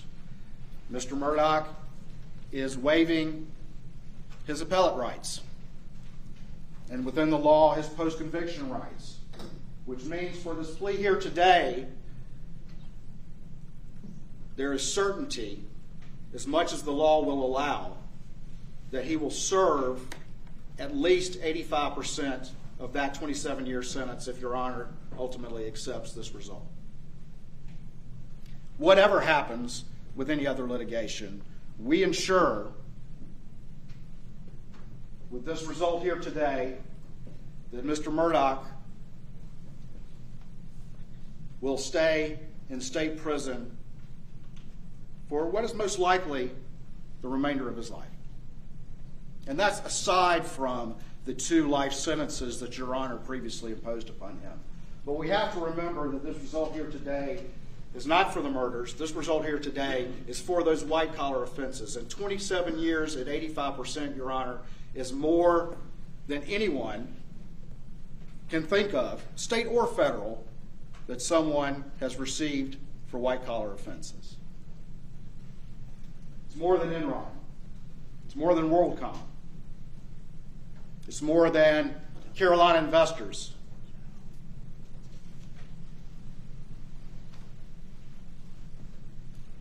It represents a singular accountability for white-collar offenses, the likes of which no one can find another example, state or federal, throughout the country. It spares a lot of these smaller counties what Colleton County already had to endure, and that is the expense in some of these smaller counties with less resources of these trials. It spares these victims those trials and gives them accountability here today, and means that ultimately we can be assured that there is an accountability for Mr. Murdaugh solely for the white collar, unlike anything anyone has seen. And we can be assured that he's not leaving state prison. He's staying in South Carolina State Prison where he belongs, because these were South Carolina crimes committed in South Carolina courtrooms, just like this one here, and South Carolina state court actions before South Carolina judges, just like you, Your Honor.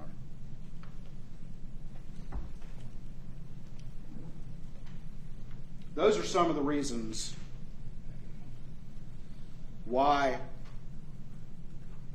this is a unique result, an appropriate result. Because although Mr. Murdaugh is facing an accountability just for white-collar offenses, unlike perhaps anyone ever, course of conduct that we've identified through all of those exhibits, lasting for all that time period, involving so many victims in amounts that may have been insignificant to him but were massive to them, the wreckage that he has left through the legal system, the distrust of the legal system that he has caused, deserve a singular accountability more than anyone has ever heard of. And that is why this sentence is appropriate.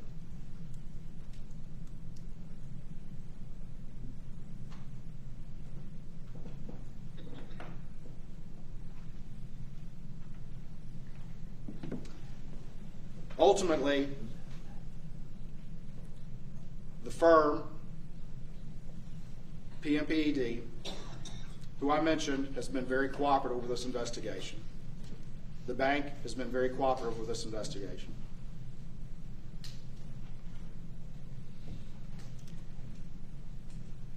And we've indicted, in investigating this case, we've indicted the individuals that the grand jury found probable cause that there was criminality, which is a different thing from civil liability. And Your Honor knows there's all kinds of civil actions and civil matters that still remain associated with the wreckage and the morass that this man has caused.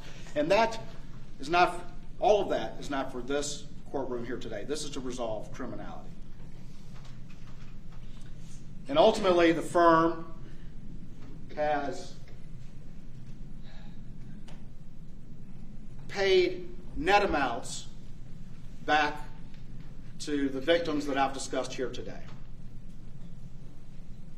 And that is not to say that those victims may still have claims outstanding. It is only to say that they have paid back net amounts. And in many instances, that would be the exact amount that Alex stole from them. Not dealing with other issues that may be out there, like the loss of the money for all that period of time, or the appropriateness of attorney's fees, or things like that. Those are for a different forum. The firm has, though, cooperated. The firm has paid those net amounts back to those victims so that none of them are currently empty-handed. Doesn't mean that anyone was ever made whole by what this man has done, because I don't know that that's possible. Ultimately, Your Honor, I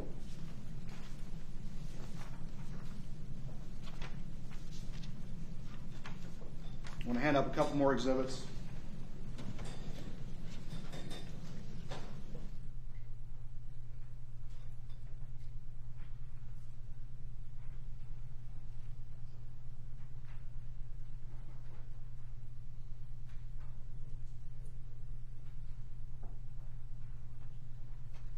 Your Honor, this is simply a sheet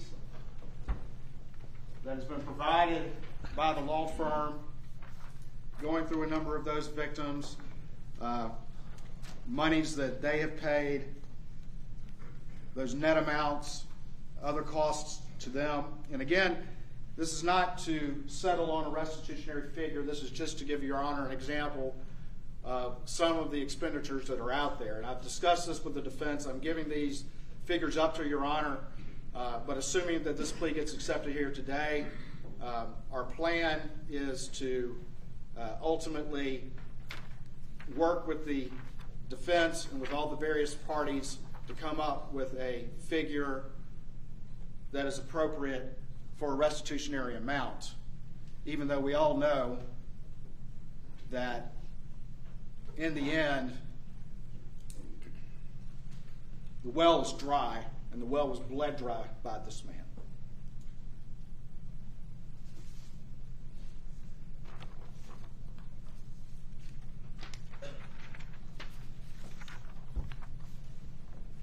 This next exhibit details the tax liability and the amounts I identified before, representing the loss to the state of South Carolina for the tax revenue.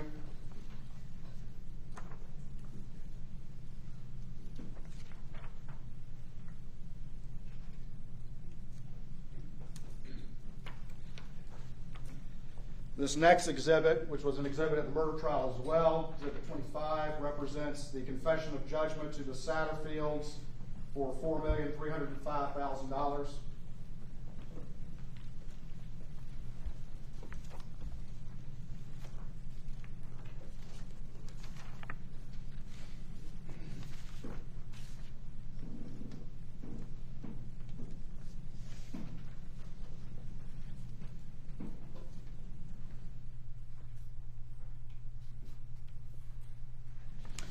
The final two exhibits are sort of summaries of some of that related to the criminality in this courtroom today. And again, I want to be clear, the criminality in this courtroom today is to address the victims for which there were indictments and not to address all the claims that may be out there, all the claims that some of these victims may have, all the claims that the parties may have with each other. That's not the purpose of a criminal proceeding, but this is an effort for today's purposes, for acceptance of this plea, for exposure to the world of the extent of damage wrought by Alex Murdaugh, to put some numbers on it. And if we look at that first example, if we look at those various factors that I've identified, we see a total of $12,425,254.32.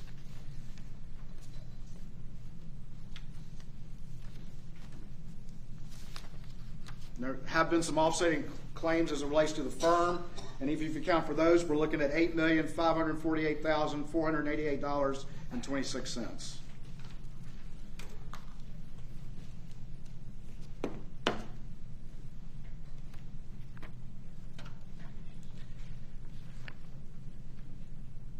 To say numbers like that out loud, to detail these involved schemes for this period of time,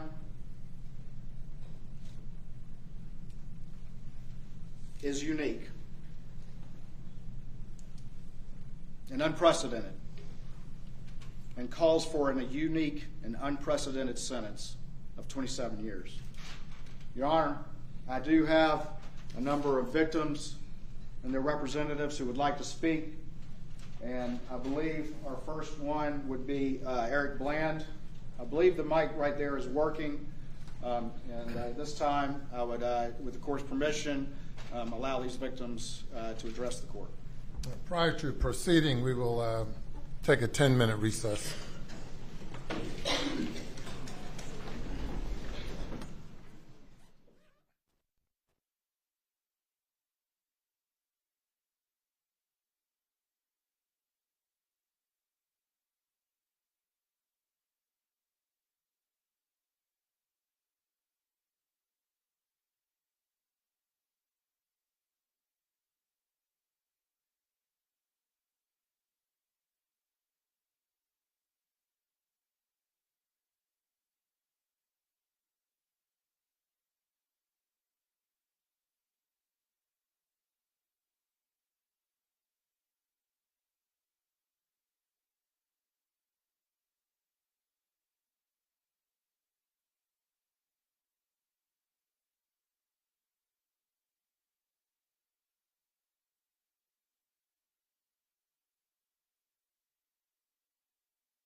Back in session.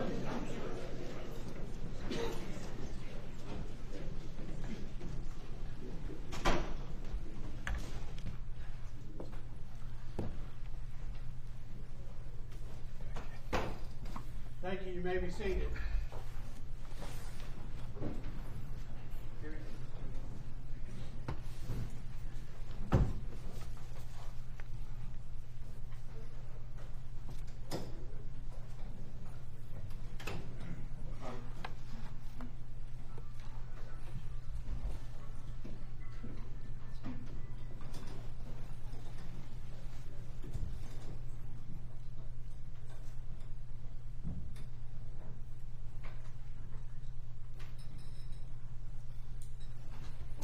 Mr. Bland? May it please the court, Your Honor. Yes, sir. Before I get started, I'd like to thank you for all the time and attention that you put into these cases over the last 2 years. A lot of personal sacrifice, a lot of ups and downs, and just on behalf of the families that I represent and my partner Ronnie Richter represents, just want to thank you. I also want to thank Attorney General Alan Wilson and Assistant Attorney General Creighton Waters, who is just a tremendous ambassador of justice. They've had a dogged pursuit of Alex Murdaugh in these cases, both the financial and obviously the murder cases, and Creighton is just a tremendous public servant. This day, Your Honor, was coming for 2 years, and we're happy it's here today. I just want you to know that we are satisfied that this is a very, very strong sentence that has been agreed to by the parties. It sends a clarion bell signal to not only attorneys, but to anybody who wants to victimize the vulnerable. This was predatory behavior. This wasn't Enron. It wasn't WorldCom. It wasn't stealing money from faceless people, from shareholders. This was Alex Murdaugh stealing money from those that were closest to him. Gloria Satterfield, who broke bread with him and his family for 22 years, helped raise his kids. Jordan Jenks, that you'll hear from, lifelong friend since they were 8 years old, grew up, played ball together. This is close theft. This is the unicorn of all thefts. And you know, he's on the Mount Rushmore of all criminals. He hit for the cycle. You know, he's convicted of money laundering, convicting of conspiracy, convicting of fraud, and most importantly, hit the home run. He was convicted of double murder. This is somebody that has tarnished our legal profession and tarnished our state. And, you know, we've spent the past 2 years focusing on Mr. Murdaugh, but today is when we focus on the victims and the impact that his actions have had on victims. I met you for the first time at the bond hearing in October of 2021. I had never had the honor of appearing before you. And during that hearing, I said to you that Mr. Murdaugh needs to drink from the same cup of justice that every other criminal defendant has to drink from in our state. And I think today he's getting that full cup. It's served hot. And I'm very proud of what our state has done.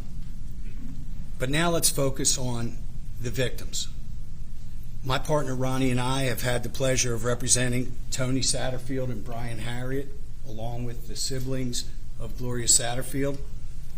We've represented Alicia and Hannah Plyler, two sisters that you've heard about that were victimized by Alex Murdaugh. Jordan Jenks. We represented Sandra Manning. Nobody ever heard of Sandra Manning. She was the sister of Gloria Satterfield. $28,000 was missing. She was also a victim of Alex Murdaugh. We've represented Blake Hodge. Now, we've heard a lot of cases that talk about money theft, but there's a whole slew of other cases out there that deal with Mr. Murdaugh taking their cases. Blake Hodge was a paraplegic. And guess what he didn't do? He didn't file their cases on time. And case was lost on the statute of limitations. Those are victims too. We've represented Melvert Edwards, who's the father of Hakeem Pickney. We've talked a lot about Mrs. Pickney and Hakeem, but Hakeem had a father, Melvert Edwards. And there are some issues that concern that.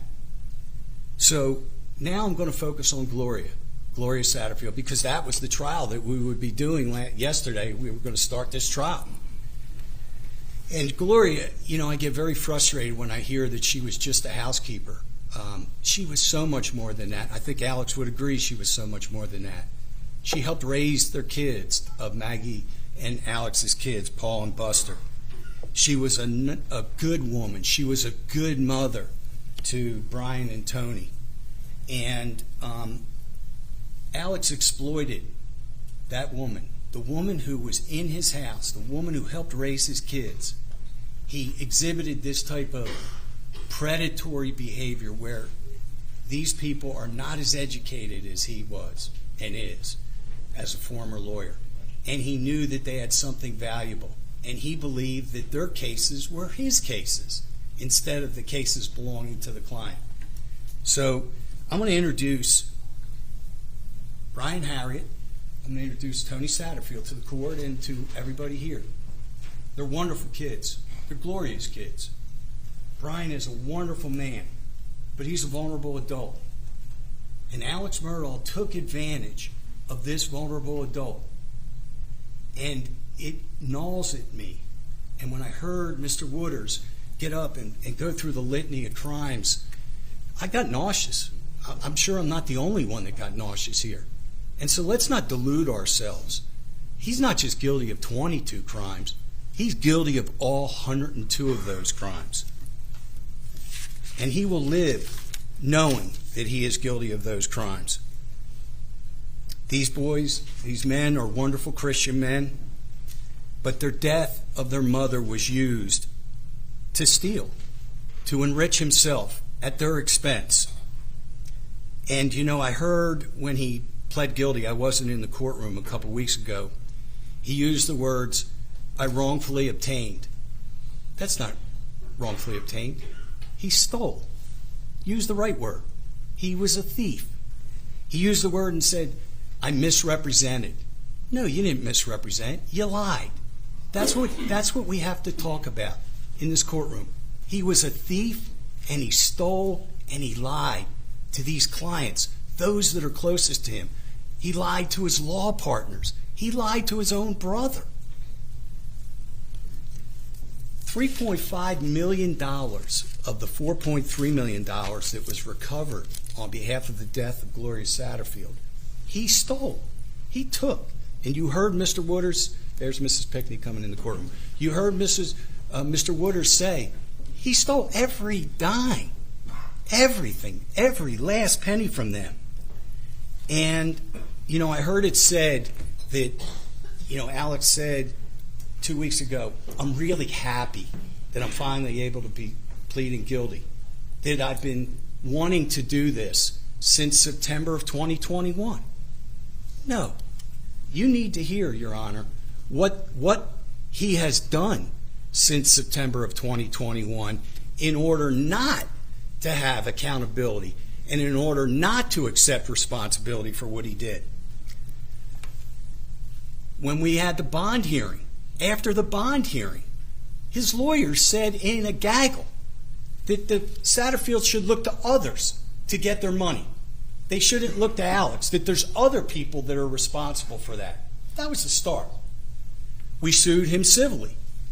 He didn't answer the complaint and accept liability and deny damages, which he could have done. He denied liability. From 12/21 through May of 22, we, my partner Ronnie Richter and I, negotiated a confession of judgment, the same confession of judgment that was introduced as, I think, Exhibit 23 by Mr. Wooders, for $4.3 million. The money that he stole. He accepted responsibility. Did he? You'll hear in a second. He did not. But took 6 months to get a simple confession of judgment that should have been signed immediately. The murder trial, Mr. Harpootlian, who's a wonderful lawyer, probably one of the best our state has ever produced, denigrated this guy on cross-examination, Tony Satterfield. Disrespected him. That's not a man that's accepting responsibility. That's not Alex Murdaugh accepting responsibility. After the trial ended in March, Mr. Murdaugh tried to add these two men to the federal court Nautilus action as party defendants. And it was said that if Nautilus wants any money, don't get it from Mr. Murdaugh. You got to get it from these guys. Because Mr. Richter and I, we recovered money, more than $7.5 million for them, but from other sources. If that wasn't enough, and Judge Gergel denied that motion, that wasn't enough to stop him. In the summer, they filed a motion to vacate the confession of judgment that he gave to them in May of 2022. He signed his name.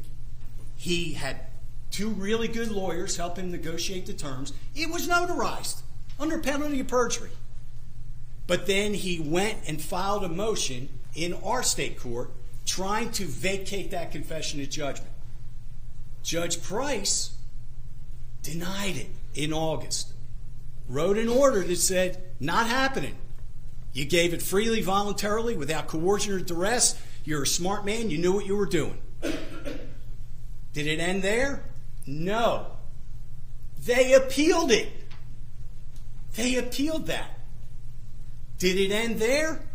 No. We were supposed to have a trial, but for his plea 2 weeks ago. What happened next? They attacked the jury pool in Beaufort County. Incapable of being objective and fair because of all the publicity, the pretrial publicity. They didn't end it there. They attacked you. They filed a motion to recuse you from hearing the Satterfield case, saying that you, who was given your time, your sweat, and your blood, that you were conflicted, that you made any appropriate statements out of court. So the answer is no. He didn't want to do that in September of 2021, like he said 2 weeks ago, or was said in the courtroom. They did everything they could not to do it. But the calendar forced the plea. The 102 charges forced the plea. And there was all this about pretrial publicity, that somehow I caused pretrial publicity, and others, and people who wrote about it, and podcasters or whatever. Boy, is that rich. The defense attorney himself's a podcaster. He started a podcast after the murder trial. They went to CrimeCon, and they talked for 2 days about the case. They've done press conferences. They've done documentaries. They've gone on TV. If there's any pretrial publicity, it's caused in part by them. And they still came before you to say that Mr. Murdaugh couldn't get a fair trial.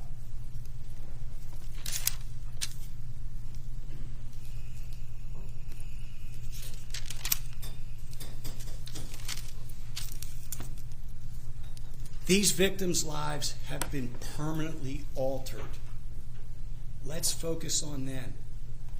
These are people that lost their mother, that lost their sister. The Plyler sisters lost their mother and brother. Arthur Badger lost his wife and was left to raise 5 kids. And you heard $1.3 million. He didn't get that money for 10 years. Do you know what it would have meant to that man to raise 5 kids with an additional $1.3 million? Thomas Moore, that Mr. Wooders talked about, a state trooper. He stole $125,000 from a state trooper. The man needed the money to retire. He couldn't retire because he had to pay back medical bills because he didn't have the $125,000. Please, George, Your Honor, I hate to interrupt this, especially since I'm one of the best lawyers that the state has ever produced. But he's talking about other people's clients now. I've asked the court restrict him to his clients. Thank you. All right. Mr. Bland? These clients couldn't assess risk. These 2 men couldn't assess risk. They couldn't navigate their way through the system. Even though Jordan Jenks is a council member, in Hampton County, he couldn't navigate his way through the system. He was best friends with Alex since 8 years old. Alex would have been the last person that Jordan would have thought would reach into his pocket and steal from him. He preyed on them like a wolf does a rabbit, Your Honor.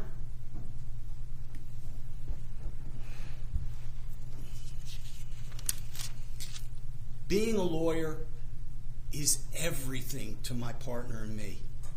35 years we've spent helping people. Every one of these lawyers here, Jim May, Justin Bamberg, Mark Tinsley, we do it because we love to help our clients. It's a sacred trust. None of us ever look at our client's case as a piggy bank. He did it for 16 years. Now, I even disagree with the state. The state tags the number at $8.5 million.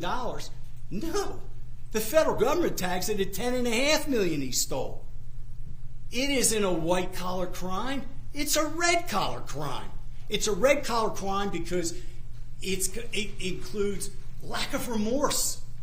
Just a systematic pattern of taking from clients, taking from the Satterfields, taking from the Jenks, taking from the Plylers, taking from the Mannings.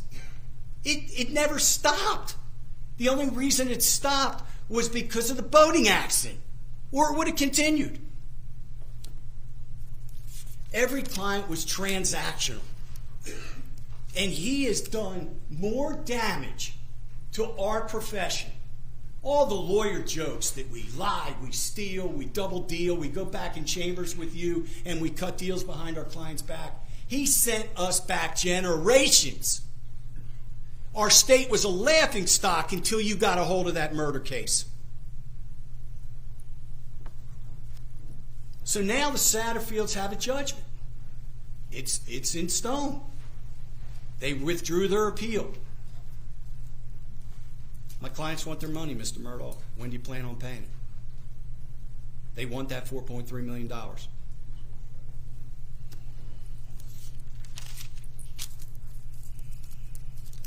I will never forget the words you used at the end of the murder sentence about how he will get visitors at night. It pierced me. And I'm here to tell you that Gloria Satterfield will visit him.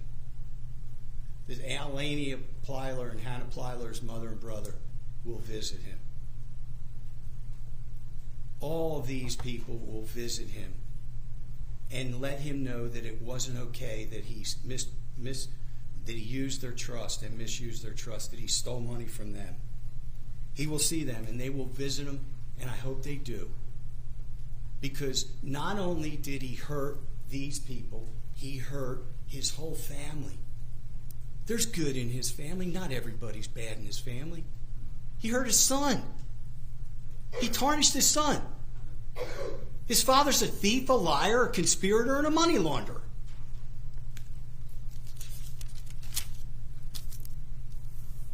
So, in closing, I would like to thank you, Your Honor, for all the time you've given. I'd like to thank, again, the state. I want you to know that I am proud of the sentence. Yes, I wish it was more. We all wish it was more. But 27 years, doing 85% of his time, so that these fine people don't have to get up on the stand and be victimized over and over again, subjected to humiliating cross-examination. I think the finality of that is good, because I'm confident in a lot of the dominoes falling where they should. Don't forget, Judge Gergel still has a sentence coming, and it could be a consecutive sentence, so that if he lives long enough to get out of state court, forgetting about the double murder charge, but if he lives long enough and he walks out of state court and it's a consecutive sentence, he's going to walk to a federal prison. And I feel good that he will never breathe a fresh breath of air ever again. So on behalf of my clients, Your Honor, I thank you for giving me the opportunity. I think my partner wants to say just a very brief word. I appreciate your time. Sir, thank you.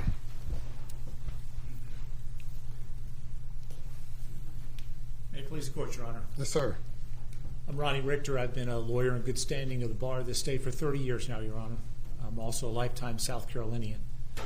What I want you to know about the clients that we represent is that they are the very best of us, that they are humble, that they're God-fearing, that they're honest, that they're hardworking.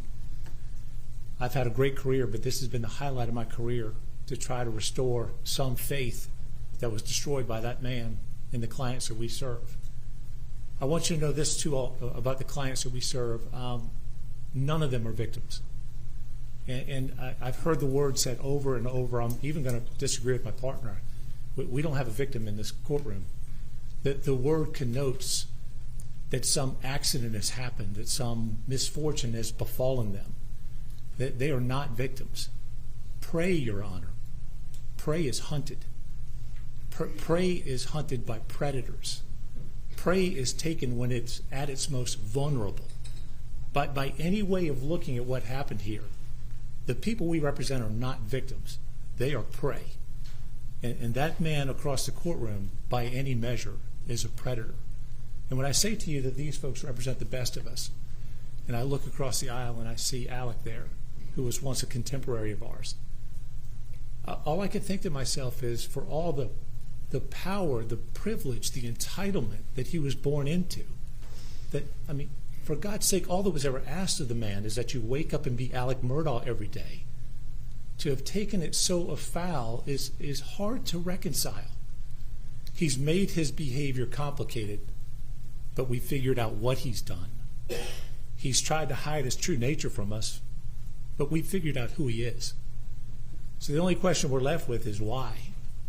And I'll suggest to the court this answer. It doesn't matter, because the only person who can answer that question is Alex Murdaugh, and he's demonstrated himself to be quite the cunning liar. Your Honor, in the opening, I heard Mr. Arputlian say something about T-shirts and bobbleheads, and that is unquestionably a shot at my partner, Eric Bland, and I do want to address that to the court. I want you to know, Your Honor, that my partner has gained some very well-deserved notoriety for his courageous representation of our clients, and that, yes, he has sold T-shirts and other merchandise, and that all of those proceeds have gone to charities, including the Wounded Warrior Project and others. No one came here today to sell a T-shirt. We came here today to finish a job. We came here today for justice. And we trust you, Your Honor, and we trust this court. We thank Creighton Walters and his excellent team for the work they've done in this case. Thank you. Thank you. Tony Satterfield would just like to say briefly. Yes, sir. Mr. Morning, Your Satterfield. Honor. I do have one request. Do you mind if I face that way? That'd be fine. Because when I talk to people, I like facing who I'm talking to. Thank you. I really don't have words. You lied. You cheated. You stole. You betrayed me and my family and everybody else. And you did it at a cost of my mom's death, first of all. A couple Octobers ago, you wrote a half-hearted, I'm sorry letter, which was half-hearted because your actions did not follow through that you were really sorry. So I'm going to read you, I have an apology. I'm sorry that you feel like you had to betray us, steal from us, cheat us, and lie to us. I'm sorry that your family has to now go through what they're going to have to go through the rest of their life because of your actions, of what you did. I want you to know that I forgive you. I will pray for you every day, that God gets a hold of your heart. And you may not know the gospel, so I'm going to share it with you. The gospel is the death, the burial, and resurrection of Jesus. That's how people are able to forgive people and able to do right and able to pray for those who hurt them and do things to them. So my heart is with you. My prayers are with you, and I just wish the best for you. Thank you. Well, this is Gloria's sister, Ginger Abbott. Yes, ma'am. Hi, Your Honor. If you allow me to speak, and again, I'd like to address it to Alec, if that's okay. Okay. A little louder, please. I would like to speak and address it to Alec, if you don't The mind. mic adjustable. Can you speak? Do you hear me? I don't know. Speak on it, please.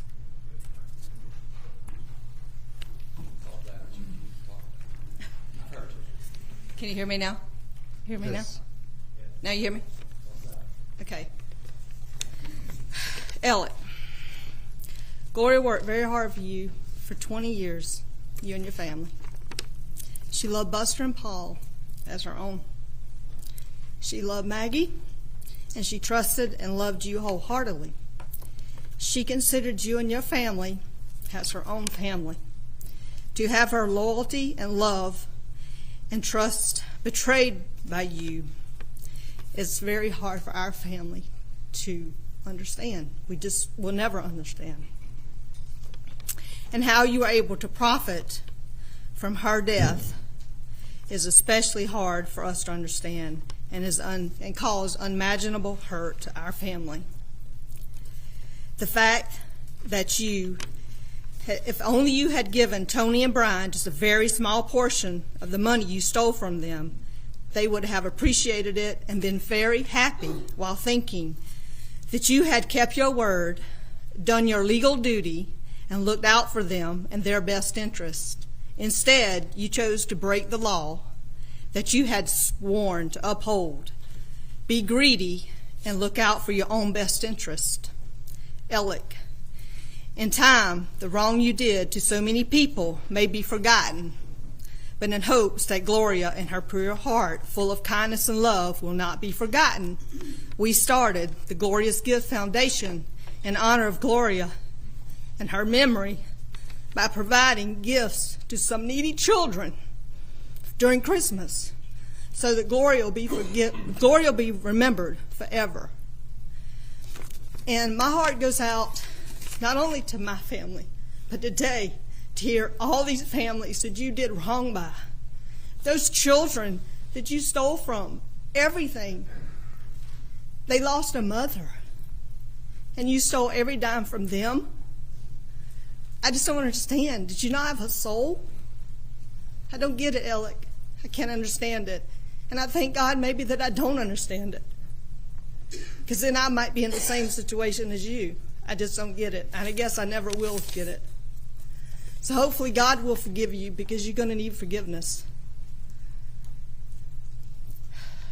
I just don't know. I'm lost for words, Alec. You are not the person that I thought I knew. And you come from a good family, but you wasted your life. And I hate you did your family the way you did, because you do come from a good family. And I'm sorry you threw your life away.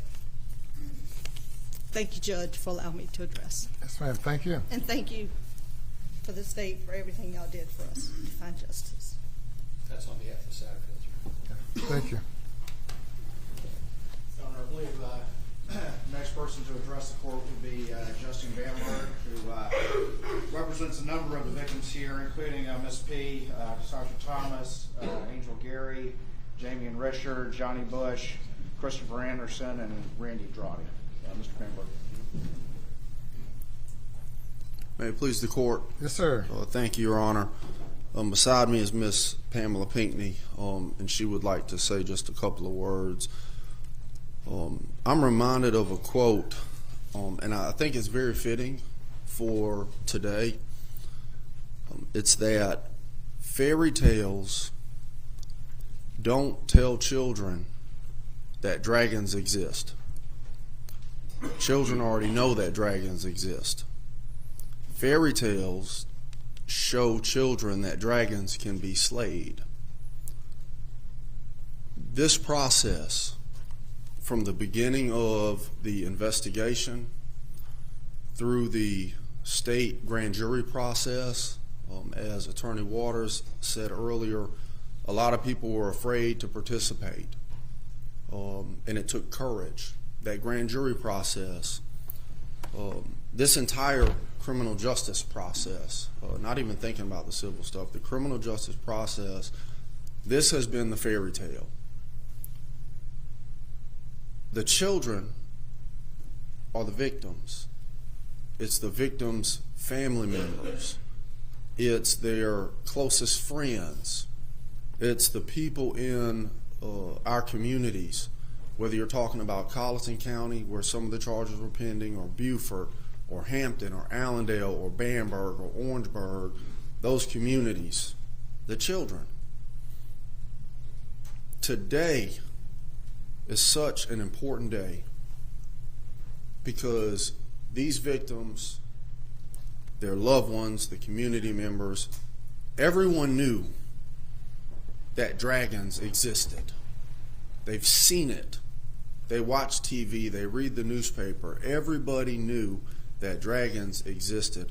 Today, this sentence, Your Honor, will show all of them that dragons can be slayed. And that is important in our society. With regards to the sentence, and it's tough to reach a decision in talking with the clients and explaining them what the options are, we support the sentence. It is a lot of time in the quote-unquote legal white-collar arena, but there's another aspect to this. And I understand, I get it. I think my clients, the victims, understand that this entire ordeal for a lot of people, not just in our communities in South Carolina, across the planet, this entire ordeal has been very entertaining to them. And I don't say that in a negative light. They're not involved. It wasn't their mother who died. They didn't have to bury their son, right? There's a reason Law & Order is one of the #1 most watched shows that's ever been on television. It is entertaining to them. But for a lot of people, this has been one of the worst nightmares, the worst fairy tale that anybody could ever actually have to live. And it needs to come to an end. Again, one of the most amazing things that I've seen from my clients is the degree of grace. What's the saying? Act justly, love mercy, and walk humbly with your God. And a lot of them live by that. There are people who would have every reason and right to hate this man for betraying them, for what he did to their families. It's not just about money. These are not just names on a piece of paper or commas and decimal points. This was money that they needed for their lives. I believe there were victims who ended up getting put out on the street when their money got taken. If they had a reason to hate him or hate anybody, they would be justified. But the degree of grace and mercy that they have displayed by forgiving him, because that is their religious belief, and they stand on that. They don't just say that. They don't just do what Alec did and say, I have your back, or say this and do something else. They stand on that. And although they have every reason to be selfish as it pertains to the pursuit of accountability, the pursuit of justice against an individual who truly does not deserve grace from the criminal justice system, does not deserve any benefits from the criminal justice system, they're still willing to think about other people. And Your Honor, you know I come from Beaufort County. We're one of the smallest, poorest counties in this state, filled with good, hard-working people, much like all of the people that Alec victimized. Folks in Hampton County, folks in Allendale County, where literally you try to wake up, do the best you can do, keep a roof over your head, food in your fridge, and a couple of presents under the tree at Christmas time. These victims are also thinking about those communities, their neighbors. The reality is that if Alec were to have individual trials on all of these charges, these victims' neighbors and friends and community members would also begin to suffer, because those local governments, poor little Bamberg County, Allendale County, Hampton County, they're the ones who have to pay for it. The victims recognize that. I, as an attorney, recognize that. And based on the plea and the time that Alec is going to be sentenced, we understand. And there is a degree of value in finality. There is a degree of value for not just these victims, but these communities and the criminal justice system, to be able to actually see the dragon be slayed in this courtroom and sentenced to prison for what will effectively be the rest of his natural life. It's no secret how tough SCDC is. People generally age a lot faster in there, and that's not something I celebrate. I don't say this excited and happy to be here.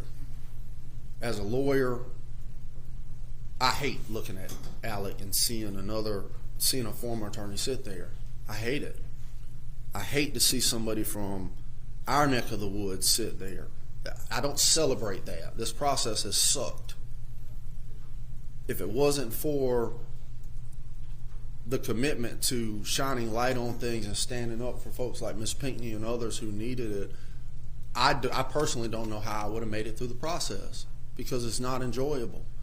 And I don't think any decent person celebrates the downfall of another living, breathing human being, particularly somebody that they knew.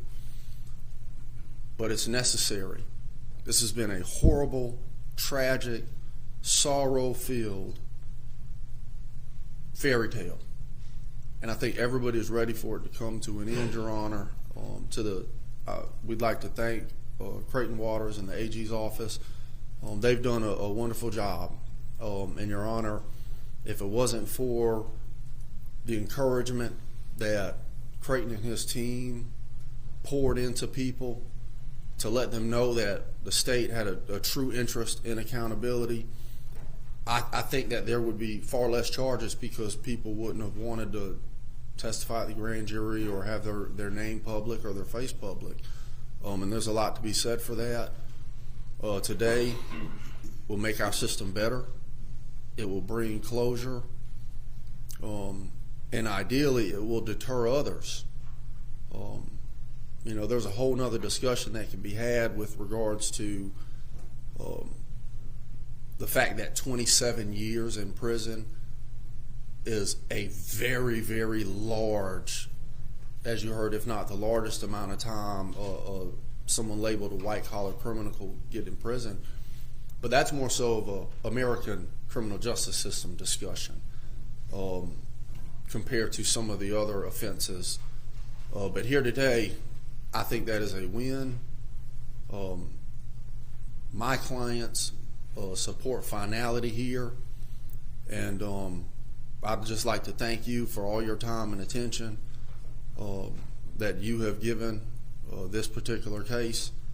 And at this point, I think Ms. Pinckney has something that she would like to say. Ms. Pinckney. Good afternoon, Your Honor. Good afternoon.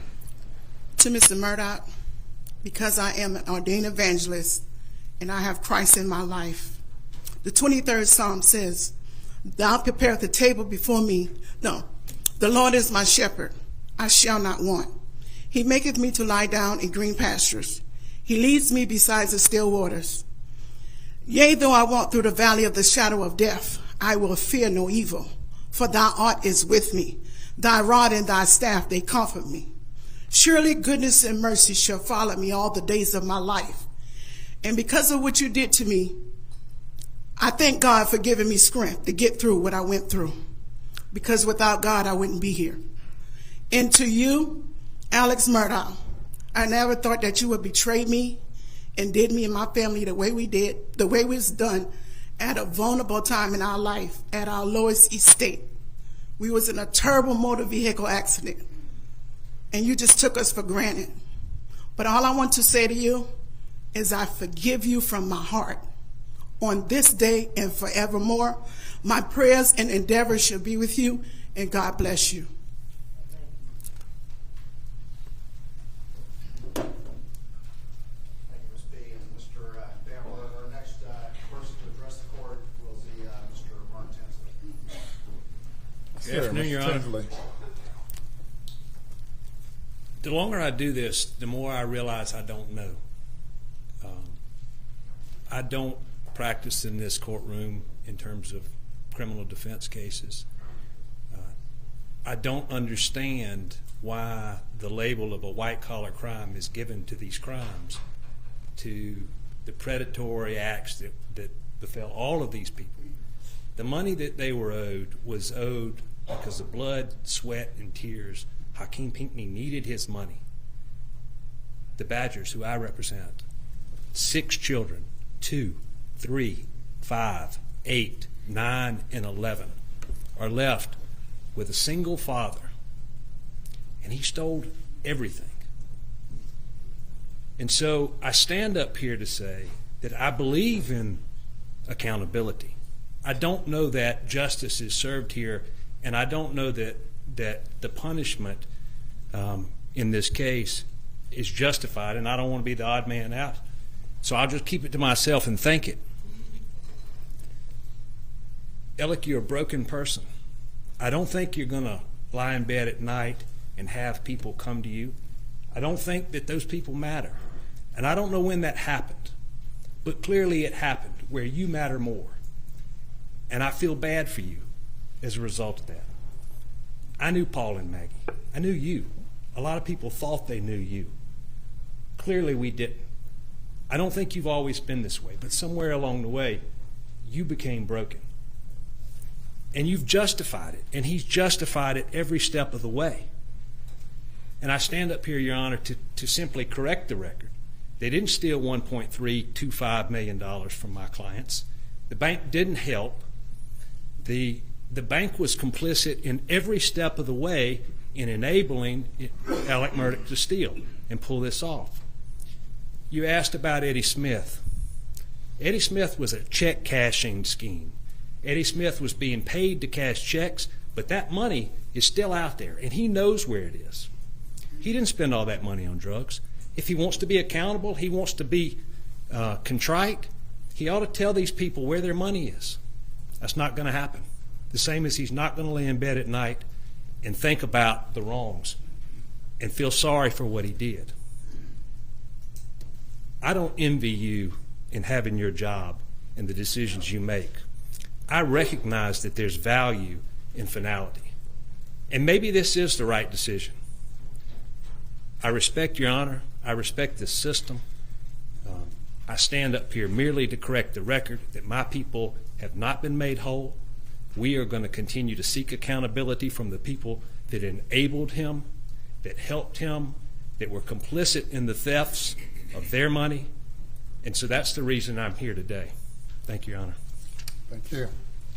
Thank you, Mr. Presley. Our final person to address the court is Mr. Jordan Jakes. Evening, Your Honor. Hello. First of all, I want to say I duly respect your job in this entire case. I admire what you did. Yes, sir. Mr. Alex.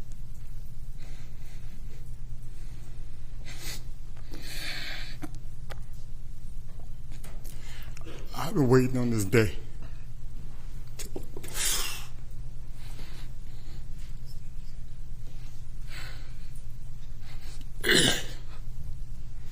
I've been waiting on this day to look in your eyes. I wanted to sit down with you one-on-one. When I found out what you did, I just want to know why. I can sit here all... Excuse me.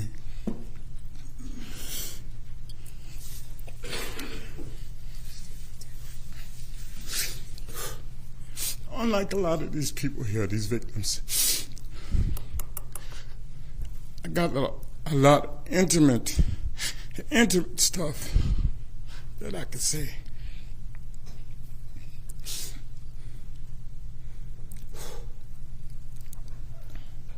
You remember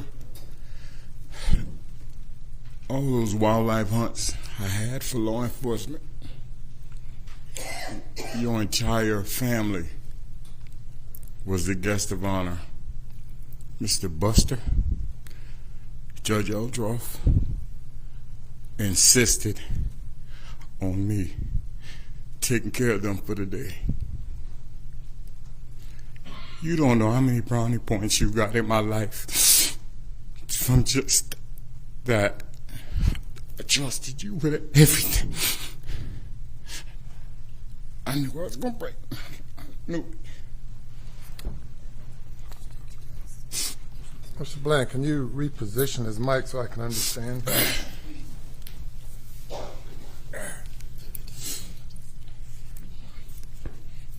I knew I was going to break. Excuse me. I knew I was going to break.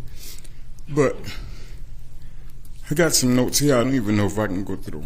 Our family got a deep relationship, man. You remember making a comment to me after I found out, after we discussed the possible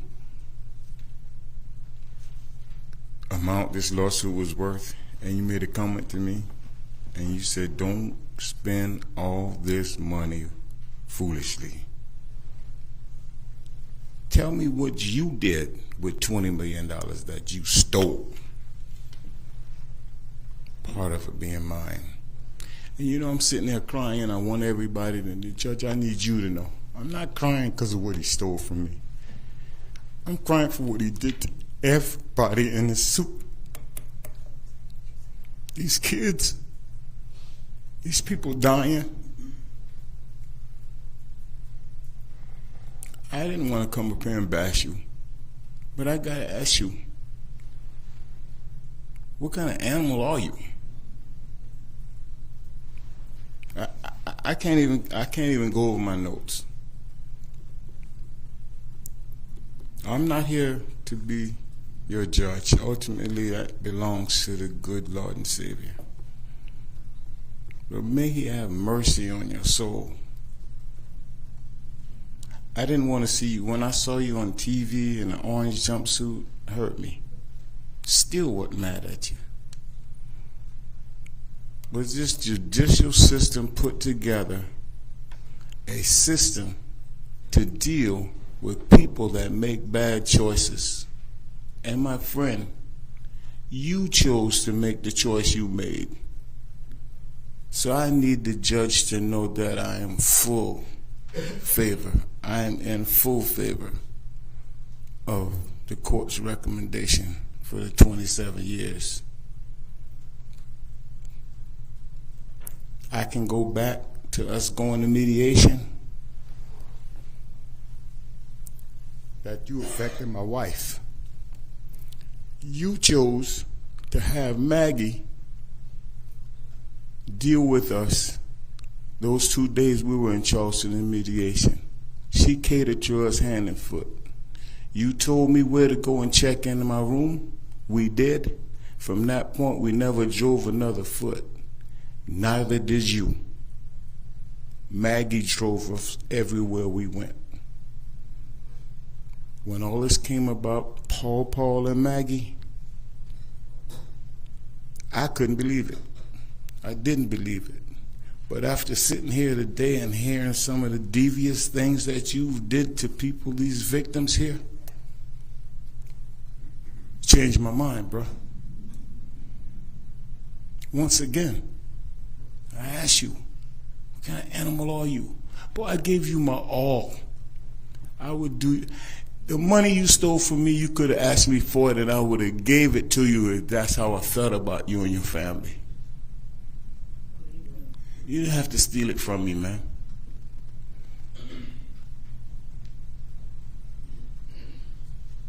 And I still, if there's any way possible, you set it up for me to be on your visitation list. I want to sit down with you. I want to look you in your eyes and talk to you when I can really talk to you. We got some intimate things we can talk about. I would like that. But why, bro? Why? Such a talent. Do you know what you just threw away? How talented you are?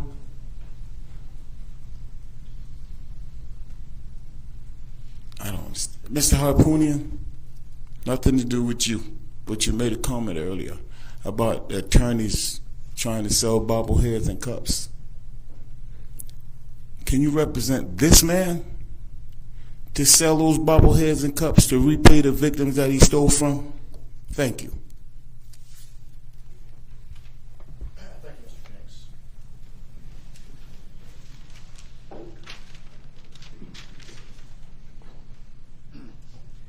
Your Honor, that is all of the victims that wanted to address Your Honor today. I've obviously already spoken extensively. I know that we need to get to the defense and might have some final closing comments. But I will say this, Your Honor. I appreciate these folks speaking. I appreciate Mr. Bland and Mr. Richter, the passion they expressed. I appreciate and was blown away by Tony and his words. I appreciate so much Mr.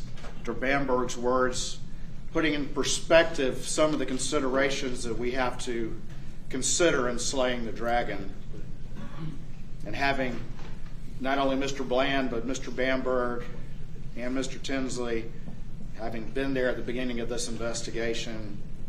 I appreciate Mr. Bamberg putting in context the effect that these trials have on communities and have on the system. I understand Mr. Tinsley and some people saying, is 27 years and 85% enough? I understand you. I've wrestled with that over and over again as we thought about that. But we also have to realize the real human cost to multiple trials, because while this has become TV, it's not. It's not about that. It's not about trials to generate content. It's not about the notoriety. What it's about is getting justice like it's never been seen before, in a situation like it's never been seen before. And doing that in a manner that doesn't break the system in this county or other counties, and allows the state grand jury and law enforcement to focus on the next dragons that need to be slayed. And there's a lot of them.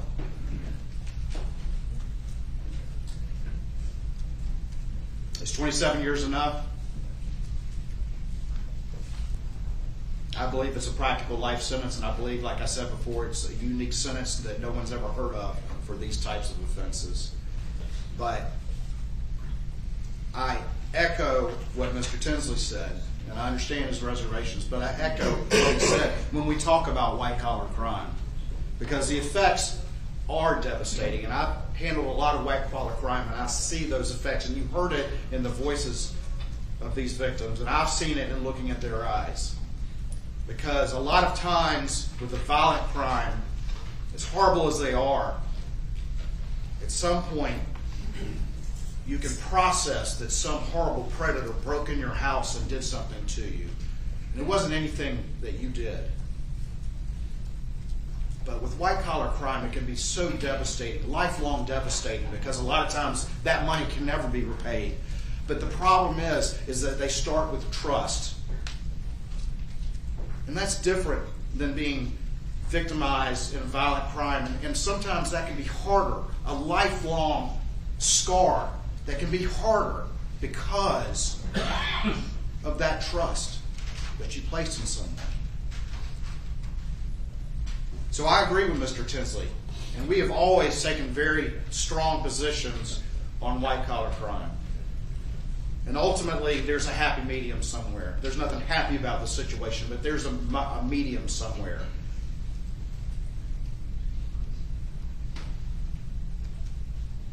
I think that you heard from Ms. P. and Mr. Jenks and Mr. Tony Satterfield and Ms. Haddon. You heard that trust and how devastating that is. And so white-collar crime is just as bad. But Your Honor also knows that 27 years at 85% gets handed out for, less than that gets handed out for, unfortunately, for violent crimes as well. So this is a strong result. It is one that ensures finality. It is one that ensures that the system that has also been abused by that trust that was given to Alex Murdaugh when he was allowed to have that law license on the wall, that the system can start to heal as well. And it can focus on the next problems that it needs to address. Out of the 100+ indictments I was assigned to handle, how many will be left? This will resolve all of the state grand jury indictments. And so ultimately, Mr. Murdaugh agreed to a full factual basis as it relates to the crimes that he's pleading to as to the state grand jury ones. What we did was represent each victim with at least one and then sometimes multiple counts that are still outstanding.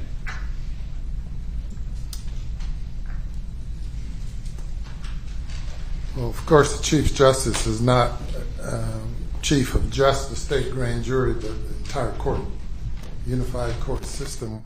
How many other indictments, aside from state grand jury, will remain if this plea is accepted against Mr. Murdaugh? There will still be the county indictments for the side of the road that are still outstanding, that are not resolved by the state grand jury pleas here today.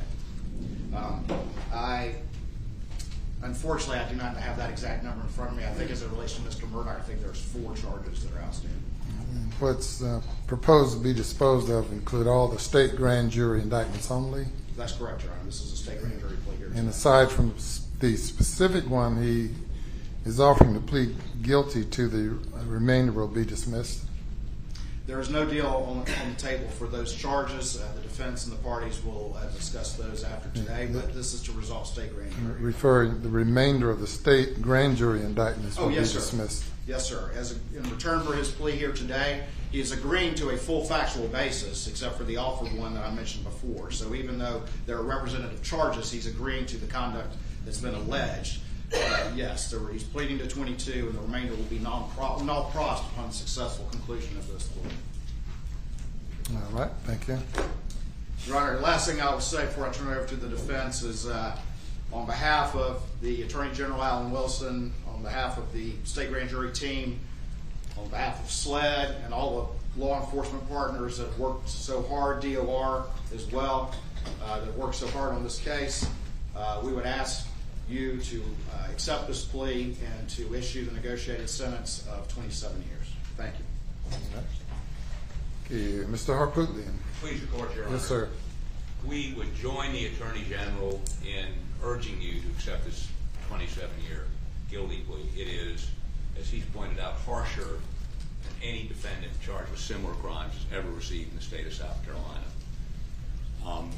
Alex Murdaugh stood before you and pled guilty, except for the one offered plea, guilty to this course of conduct. He has admitted that he is a thief. He has admitted that he lied about it. He has admitted that he's victimized people that put their trust in him. That in no way entitles him to any mercy, if you will. But what it does do, I think that should demonstrate to the court, is that he's, rather than putting all these people through trials, he wants to put this behind him, understanding that there is a high likelihood on these charges alone he may never leave prison, although he has 2 life sentences without the possibility of parole for the murder charges. He would like to address the court and these victims, if Your Honor will permit it. He has a statement he'd like to read to the court, which should take about 5 minutes, and then, as I understand it, 10 minutes, I'm told. The only other thing we would say is this, that we, subsequent to today's proceedings, will attempt to work, and we believe we can work out a restitution amount, as the Attorney General's indicated to you already. Do you all have an agreed number of days that he's entitled to credit for pursuant to Section 241340 of the South Carolina Code? Your Honor, the amount that we've calculated is 505 days. That would be the time period from October 14th, 2021, when he was taken into custody on those initial 2 arrest warrants, through March 3rd, 2023, when he began to serve his sentence for the double murder. Do you agree with those days as being the proper number that he's entitled to credit for, Mr. Harpootlian? Your Honor, we would say that he gets credit up till today. It doesn't. Well, I don't understand why it would stop upon his conviction for the murders. Your Honor, give me 1 second. I'll find the statute. I've also had those discussions with SCDC. I think it's 241340.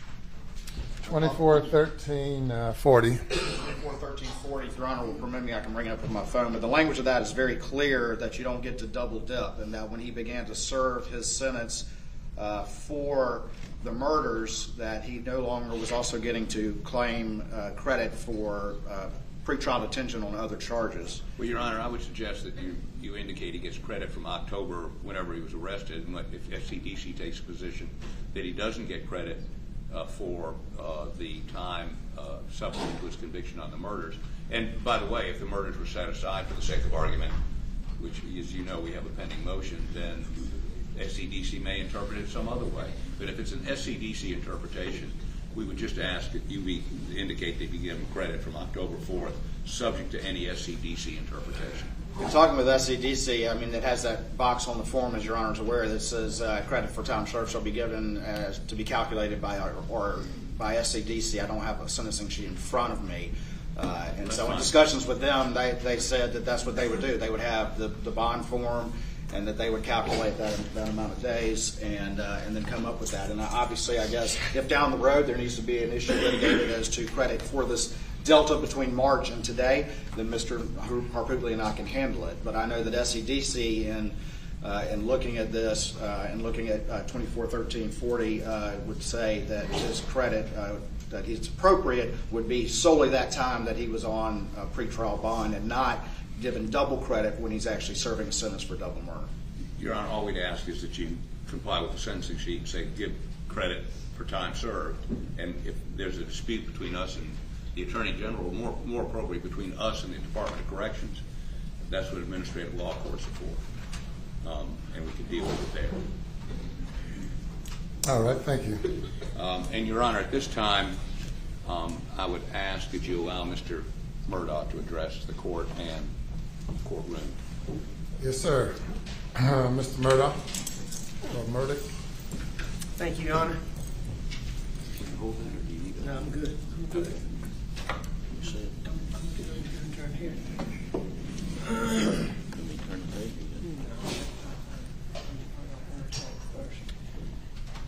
But thank you, Your Honor. I'm going to speak to the victims who spoke to me. You need a hand free, or are you good? Having a hand free would be helpful, but I can handle it without it. Okay. You'll release one of his hands. Here you go.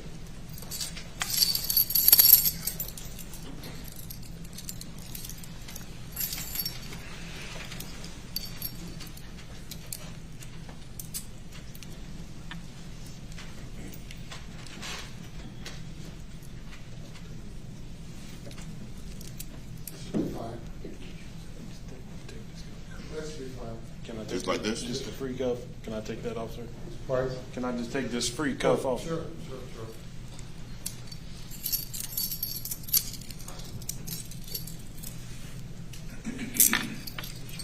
Thank you, Your Honor.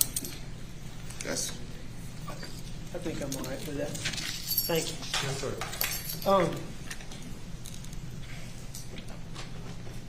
I want each of you that spoke to know that I listened to you.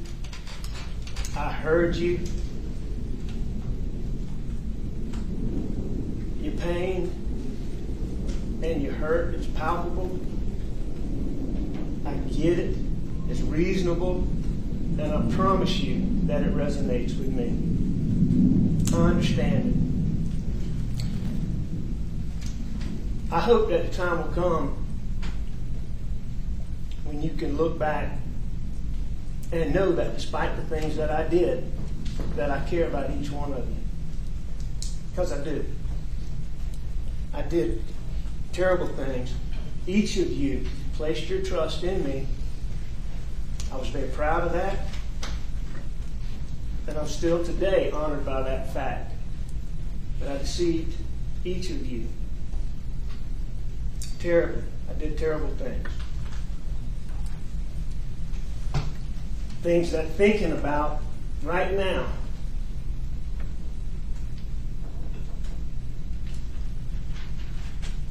caused me to be hurt, caused me to be disturbed. I mean, it is so important to me that you know how bothered that I am by the things that I did. And it's important to me.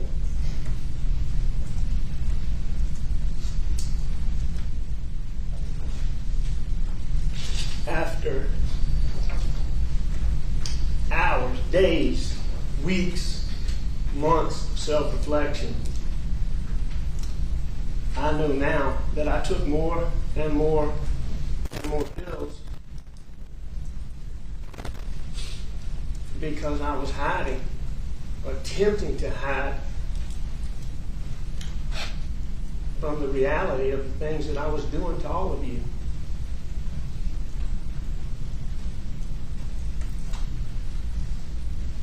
I do care about each of you. I have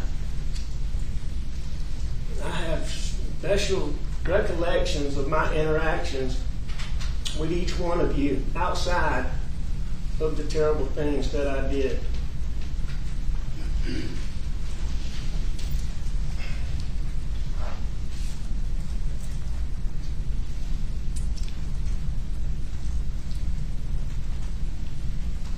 JJ.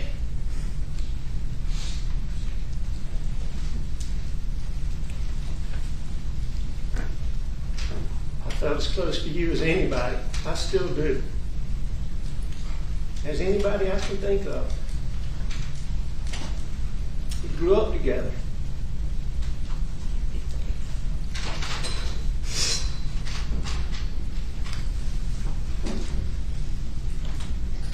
And JJ, we hunted and fished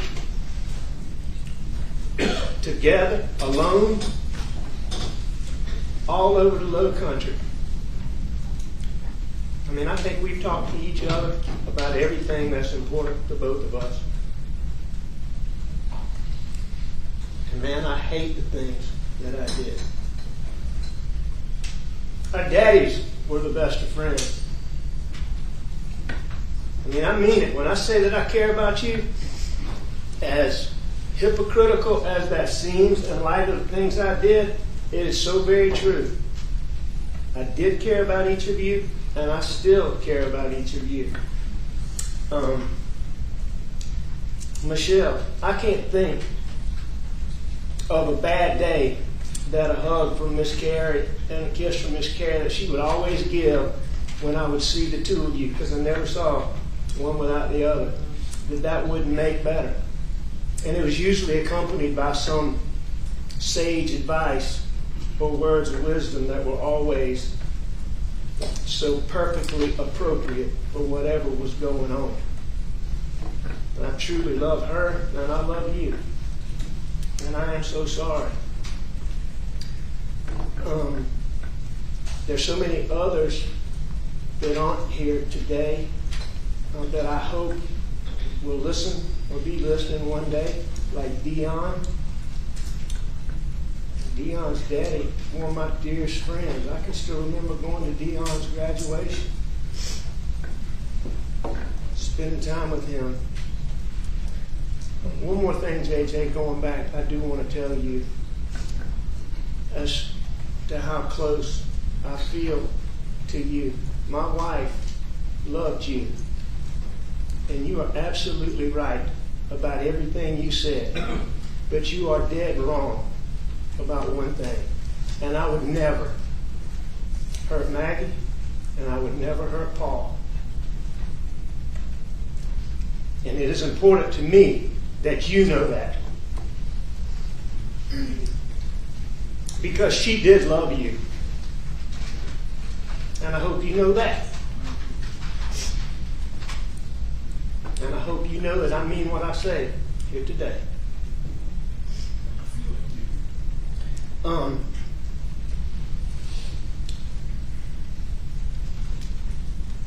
Jamie, Richard, man, Jamie's uncle and daddy were as close to me and my daddy as people can be.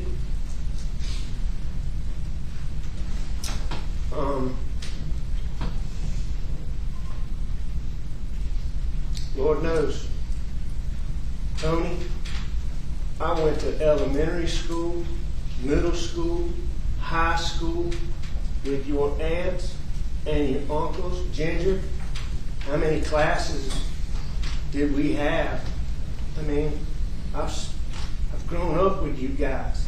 I mean, Tony, you and Brian and Gloria are like a part of my family. And I mean that as hypocritical as that sounds, and me saying it, as hypocritical as it sounds, is the absolute truth.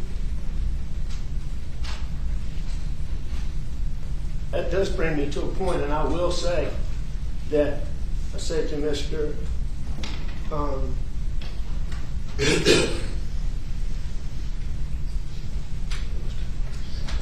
Mr. Bland, Maggie and I raised our two boys with input from her mom and dad and input from my mom and dad. But we are the people who raised those boys, and us alone. With the help of my sister. Now, with that being said, Eric, with that being said, there is no person, period, that was more important to my family than Gloria was. To all of us. To me, especially to Maggie,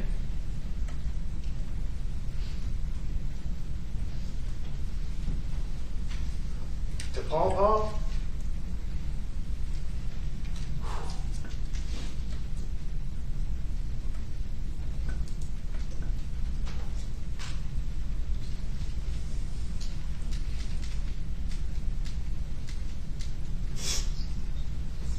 Lord knows he adored her. And I hope you know that. And Buster. And me too. I adore her. And I am so sorry. So sorry for the things that I did. And it is important to me that you know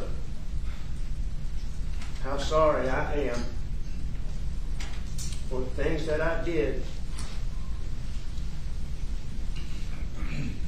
to each of you, all my law partners.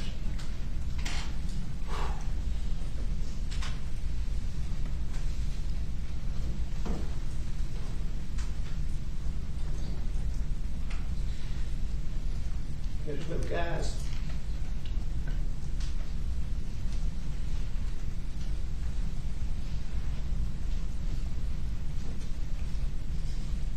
I mean, Danny, looking at you here kills me, knowing what I did.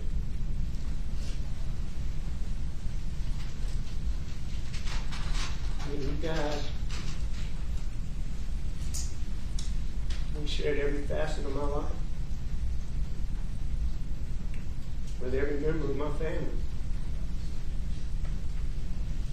You are my family, Danny.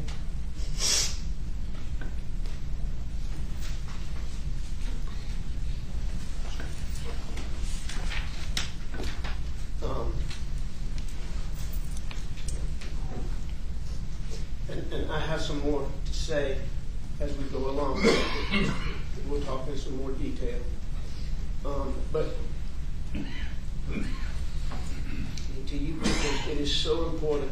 Two things today that are most important to me is making sure that you do understand that I do care about each and every one of you. Number one. And number two, that I am so sorry and that I hate and am so bothered by the things that I did. And this brings me back to the text that came out in trial that I believe I sent to my paralegal, Christy, as I became better and less sick in rehab. One of the things that bothered me was knowing how I hurt the ones I love the most, the worst.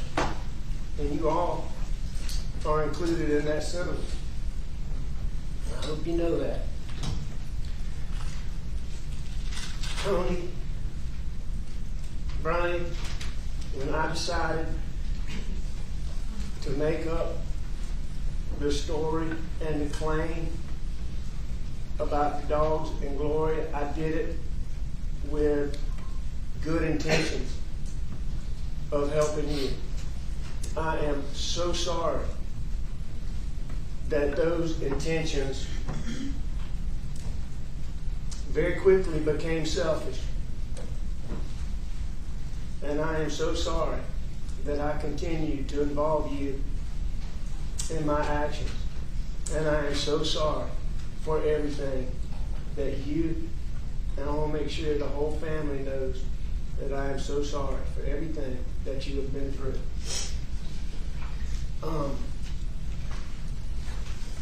And JJ, I really want to take you up on your offer that you proposed earlier.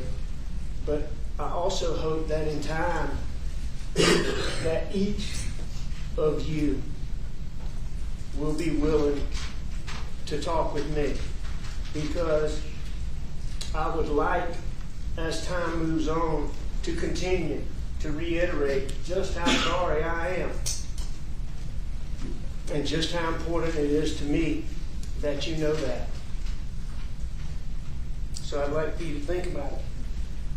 Despite what was said in this courtroom today, I can tell you that through my attorneys, I have been asking for a plea offer since the very beginning. The very beginning.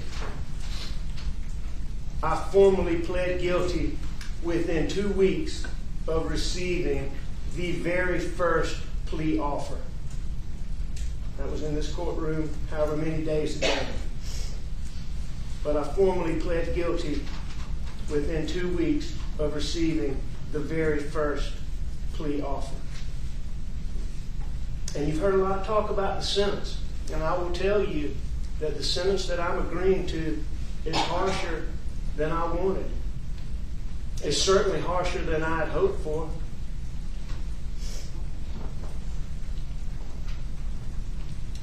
I will tell you that while I am pleading guilty for a number of reasons, all of which I believe are valid, none of those reasons is more prominent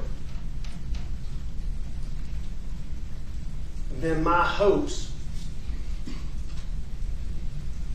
that seeing me punished will help each of you heal and begin to be able to put this behind you. Because I can see it. I mean, I can see, I can feel, I know what you've been through. I don't know it, but I sense it.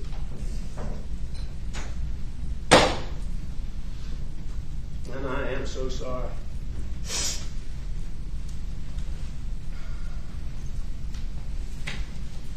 Now I want to talk to a few different people. I want to start with Buster.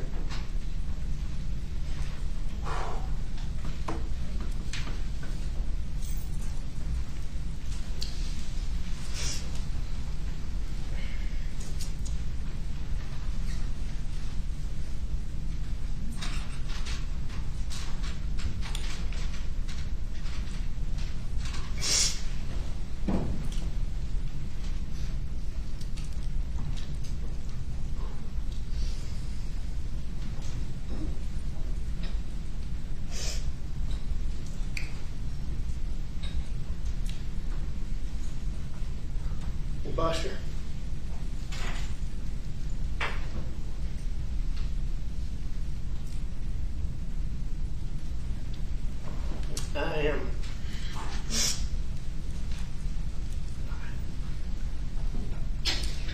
I am so sorry that I let you down.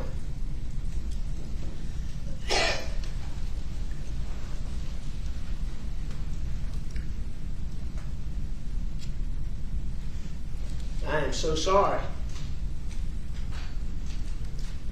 that I have not been able to be with you.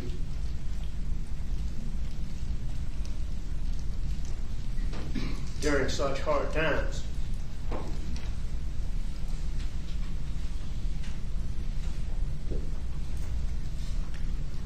I am so sorry that I did so many things that are so contradictory to every single thing Mom and I ever taught you and Paul.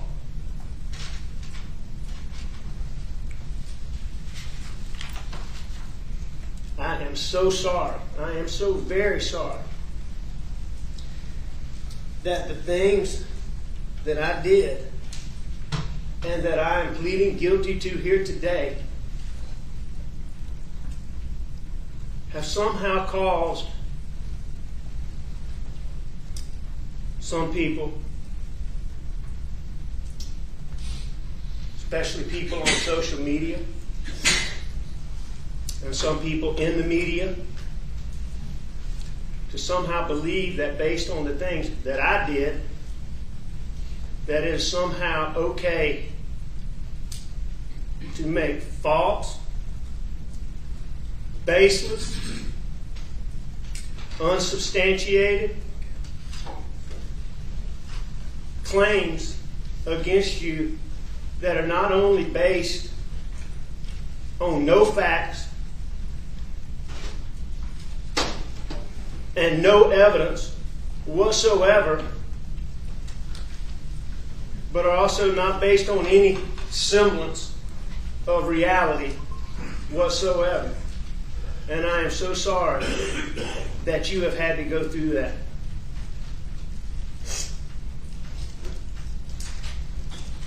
I know, Buster, that you know that I have always been proud of you. I have never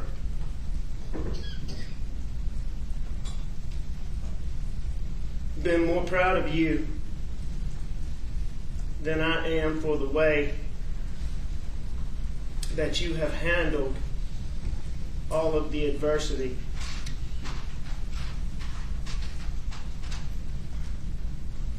that I put on you.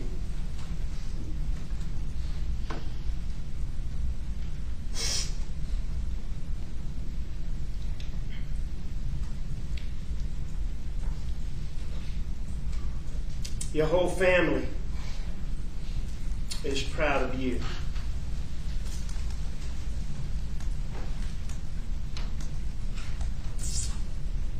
Mom is proud of you, and Papa is proud of you.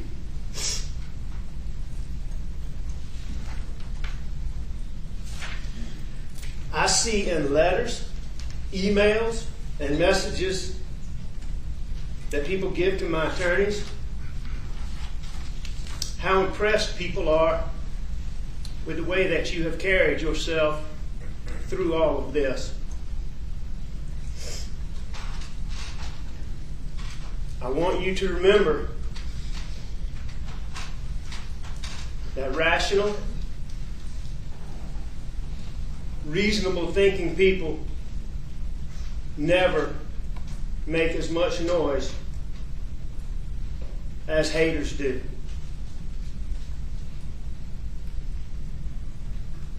I want you to continue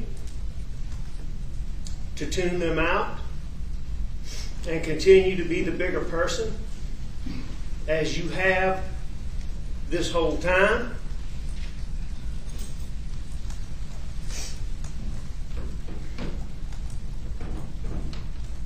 I want you to continue to stay positive.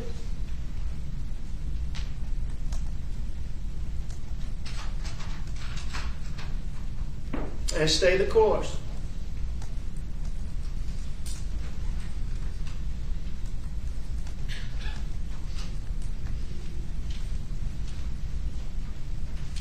I love you so much.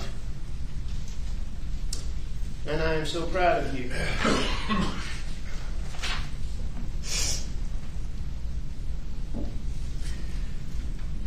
Next, I'd like to address and speak to my mom, my brothers, my sister, my nieces and my nephews, who I love dearly, my aunts, uncles, cousins, the rest of my family. I am so sorry that I let each of you down. I am so sorry that I humiliated each of you. I am so sorry that I destroyed our family's reputation.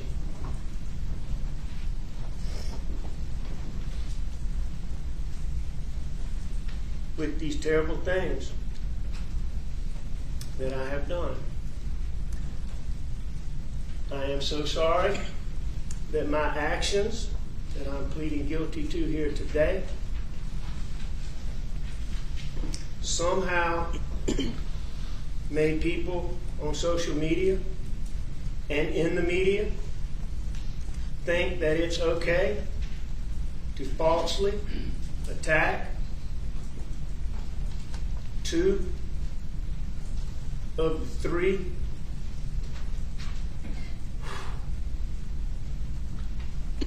best men that I've ever known.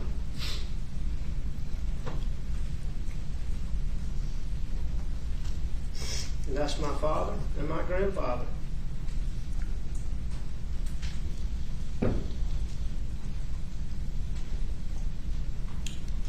Two men who spent their life in service, helping others.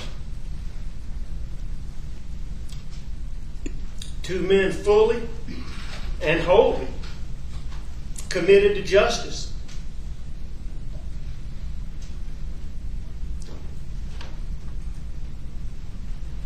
Two men who were most honest and most decent. And if they were here today, two men that would be devastated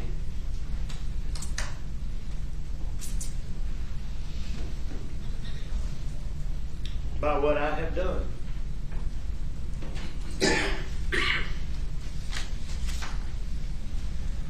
And you know that. And you know that.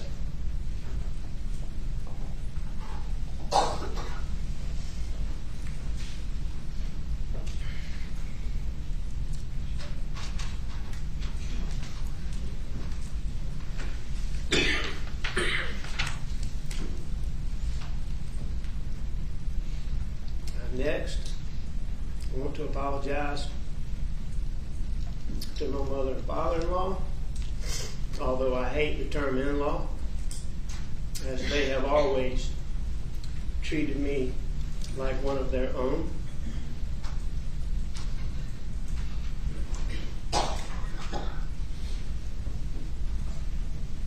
Also to my sister-in-law, Mag's sister, Marion, her husband, my brother-in-law, my nieces, who I adore.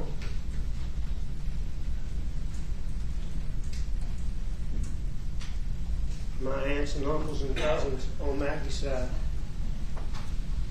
I'm so very sorry that I let you down. And I am so very sorry that I humiliated you.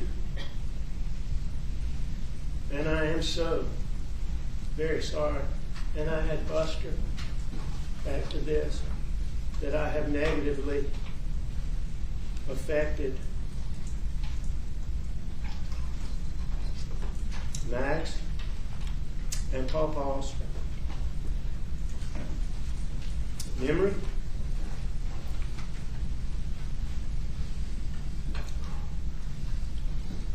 and legacy.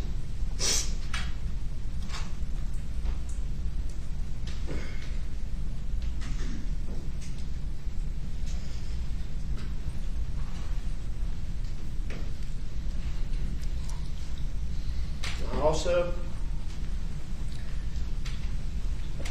apologize because I know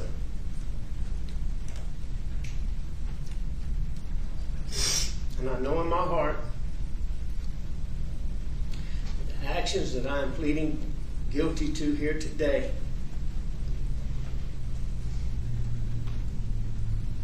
and the stress from all of that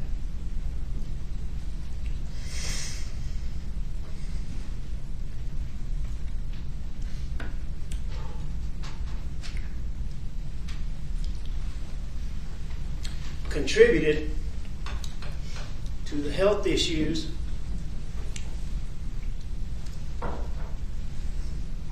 of the third of the three best men that I know.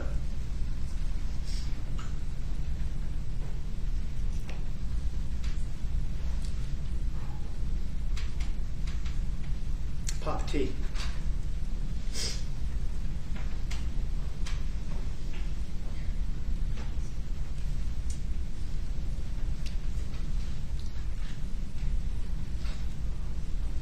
I think about it every day,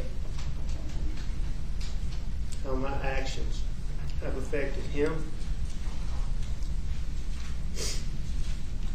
and all of you.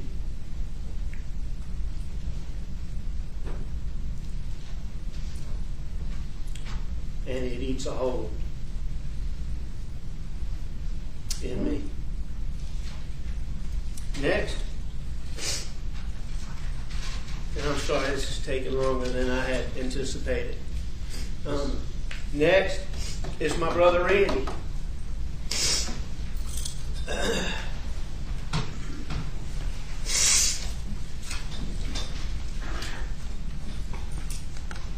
I say that I am sorry to you because I know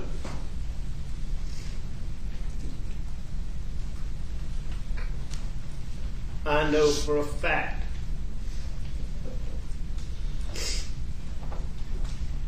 that the actions that I'm pleading guilty to here today have caused you terrible, terrible problems.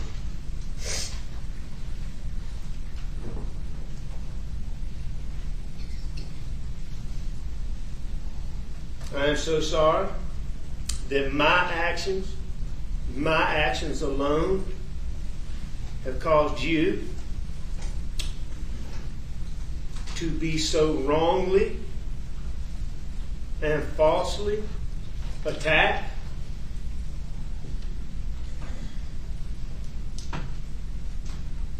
And that my actions have caused your integrity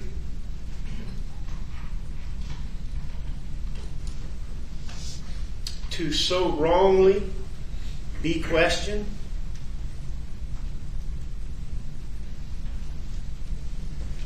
Because I know, and those who know you know, that you are, without a doubt,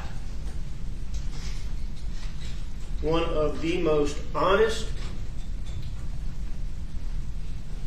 and high integrity people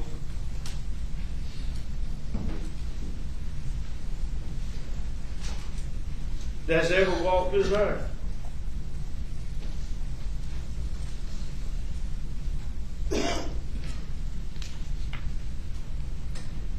And I hate that the things that I have done have somehow made that an issue for you. I will challenge any negative-minded person as it pertains to Randy to go and find one single person, anywhere, who truly knows you or who truly knows him, who doesn't have an ulterior motive, to tell you that he's not one of the most honest people that they've ever known.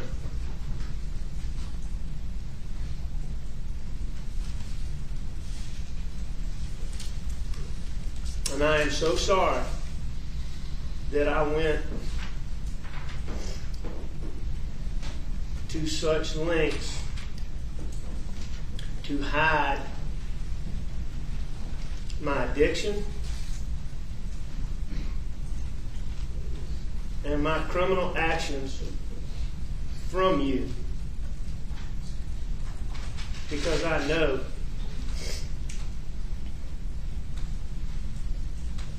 that you would have helped me before things got so out of control.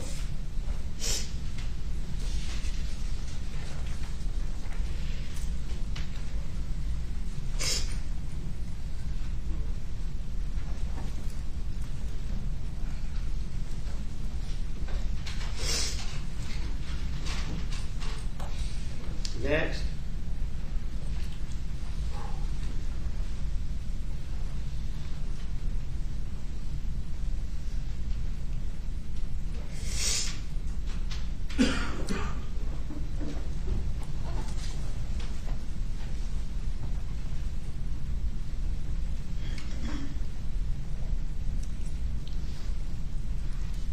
I apologize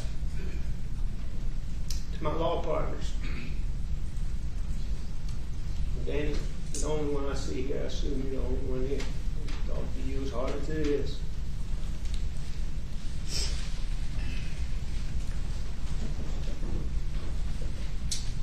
I am so sorry that I have caused so much trouble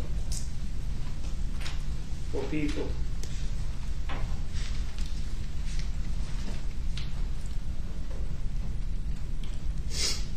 that I love so much.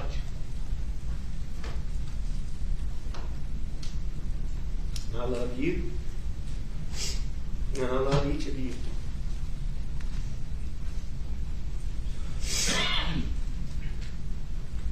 I'm sorry I let you down. I'm sorry that I humiliated each of you. I'm sorry that I caused you to have to go through what you've been through. I'm sorry that I destroyed our law firm, a law firm that you know, that I dearly love.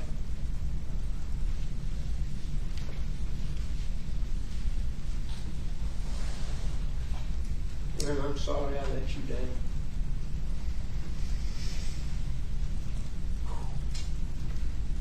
I'm sorry that I've caused each of you to be questioned.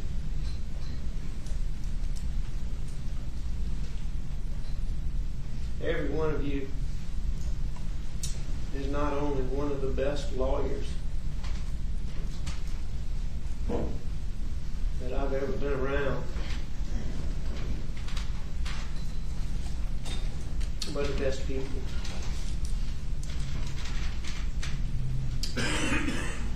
that I've ever been around. such good, such compassion, such smart,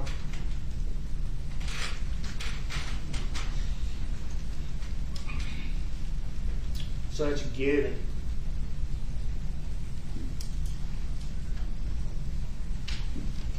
And such decent people.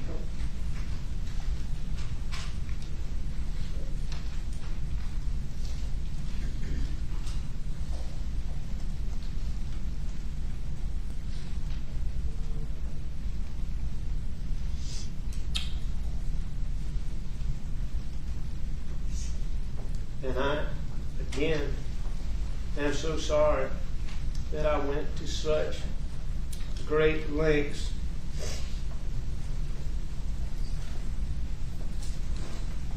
to hide my addiction,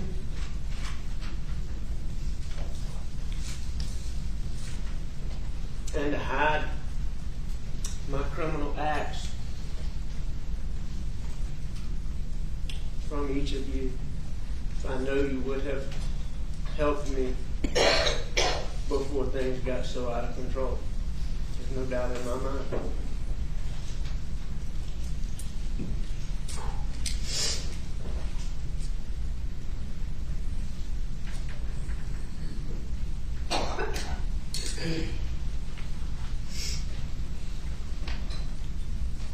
I say to Johnny,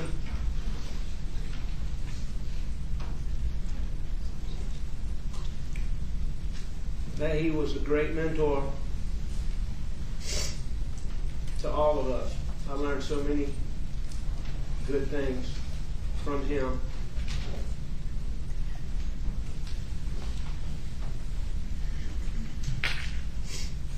I am sorry that I failed him. I hope one day that Johnny will listen to this, so that he will know how much I miss him, and I miss our chats, and he'll know what I'm talking about. Danny?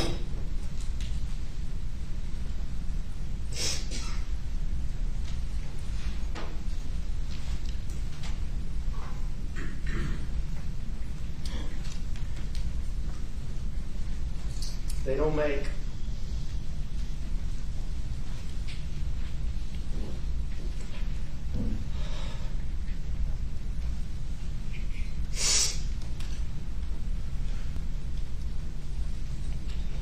enough good words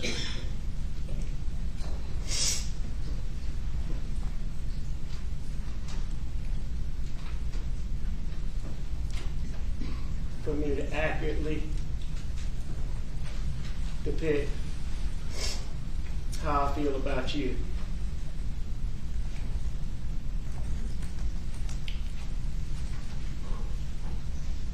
You know the things that you helped me through.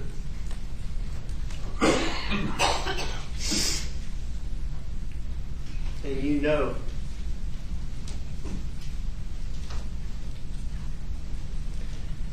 how you helped Maggie.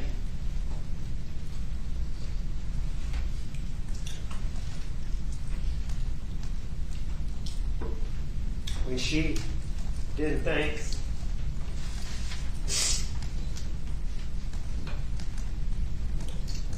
she had anywhere else to turn concerning her son.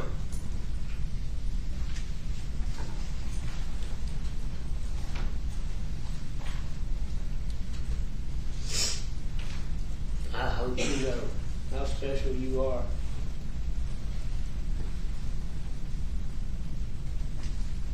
To me, especially.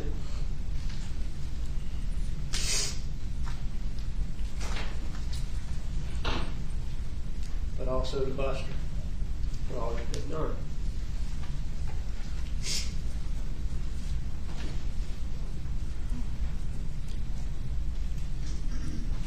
And I mean it when I tell you that it hurts me so much to know that I had disappointed you. And I know that that is an understatement.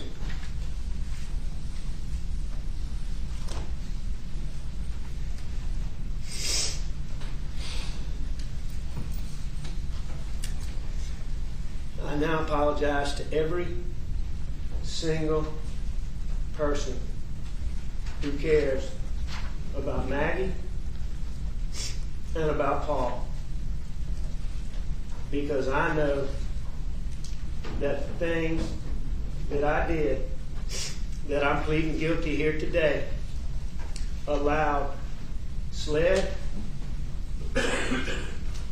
and the Attorney General's office to focus on me and not to pursue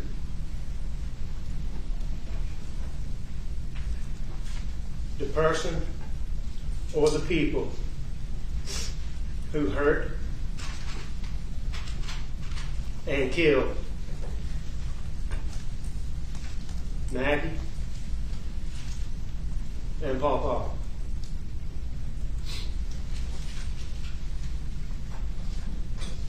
And I am so sorry for that. To each one of you, and to those who might be listening, who are not here, I want to reiterate again just how sorry I am. I want to try to make sure to look at each one of you right now, so that hopefully when you leave here, you will know and believe that I was sincere in my hopes that you understand how much I care about you and how sorry I am for the things that I have done.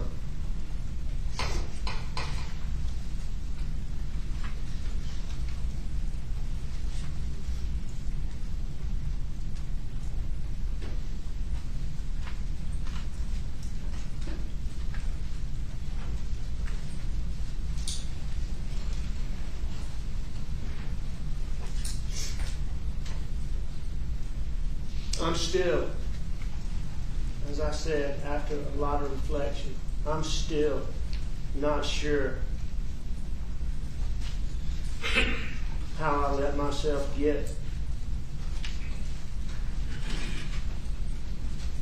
where I did, where I could do the things that I did to all you people that I care about. I'd like to say to any and everyone who's suffering from addiction, please get professional help. Don't let pride get in your way the way I did. I had people who loved me,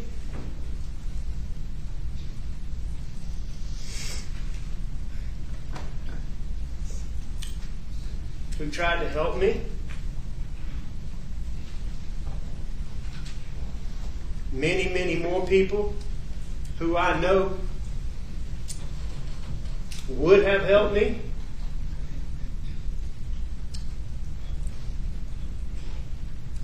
I had resources. I had access to more resources. And I still couldn't beat it. I tried many, many times. It's just too hard. I say, please get professional help. I'm very proud, as I stand here today, to be 812 days clean. But I didn't do it soon enough. Please get help now. There are so many wonderful facilities out there with professional people who care and who do wonderful, wonderful work. I would like to say a special thank you to the people at Evolve Recovery Rehabilitation Center and at Sunrise Detox for all the wonderful care that they gave me. Every single day, I utilize the processes that they taught me,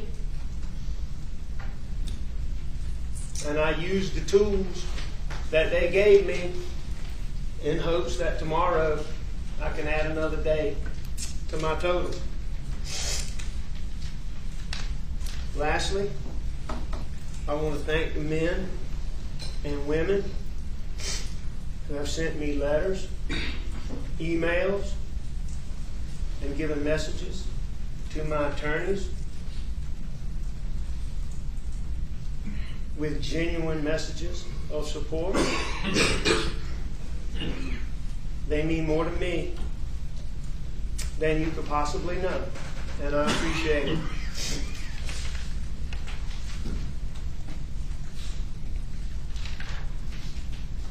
Last thing I want to say, Your Honor, is that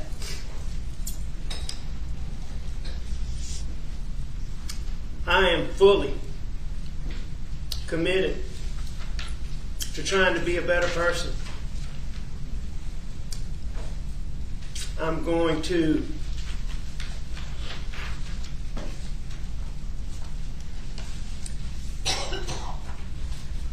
do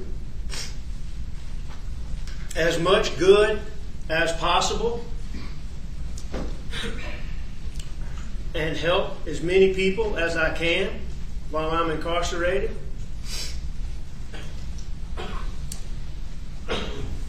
I remain fully and wholeheartedly committed to finding a way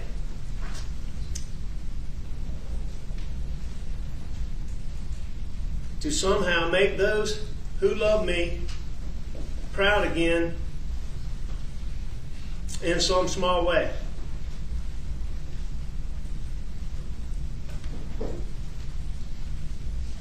I appreciate each of you talking to me. I appreciate each of you looking at me while I'm talking to you. You can tell that you're listening, and I appreciate it. I'm going to say one more time, I hope you know, I hope you believe that it is heartfelt. And the two things that I hope you take away today are, number one, that I care about you, and number two, that I hate the things that I did, and I am so sorry. And Your Honor, I thank you for letting me address you and for letting me address the victims. Thank you so much. Sir.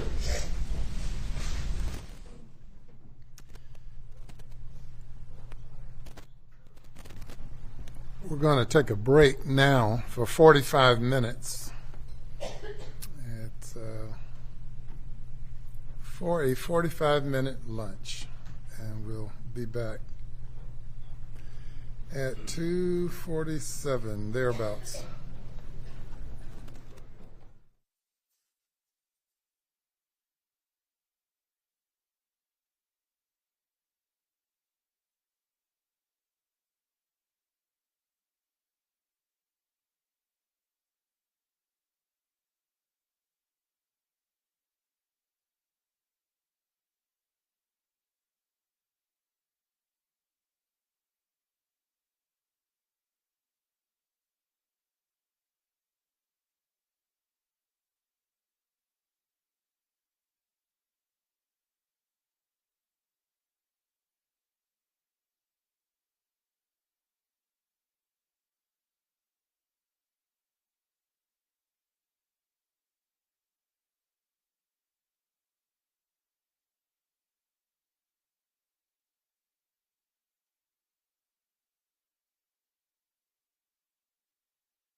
Court's back in session.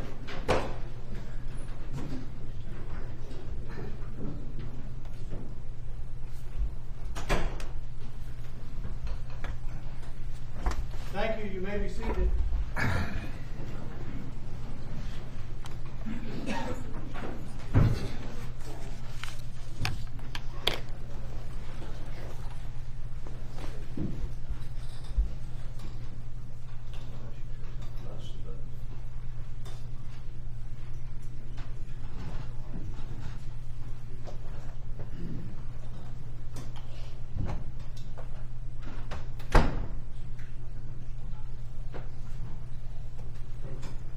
Mr. Waters? Your Honor, we had a victim arrive. She was at work and arrived during Mr. Murdaugh's presentation to the court, and we would ask, and the defense, I believe, has agreed to let her address the court very quickly. No objection, Your Honor. All right. Yes.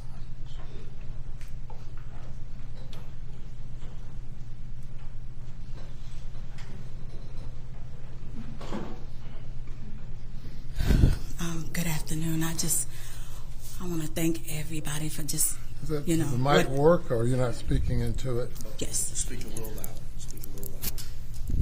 Good afternoon. I just want to thank everybody for giving me this chance. You, Judge Newman. I want to address Mr. Murdaugh. Mr. Murdaugh, it's been years since my mother, Blondell Gary, had passed in an ambulance accident on Old Sheldon Church Road. When he took the case, I trusted you. I really trusted you, like a lot. Like I had a lot of faith in you, because my friend Miss P, she had told me about you, and so I entrusted you. But you know what? Today, I thank God. You know, God gave me this time just to tell you that I forgive you. I forgive you. And I hope and pray that you would look to him and ask him truly in your heart to forgive you of everything that you have done, all of your sins, because what you did to all of the families is just so wrong. It's wrong. So just ask him, just ask him to forgive you. I forgive you. Okay? Just know that I do. Thank you. Thank you, everybody.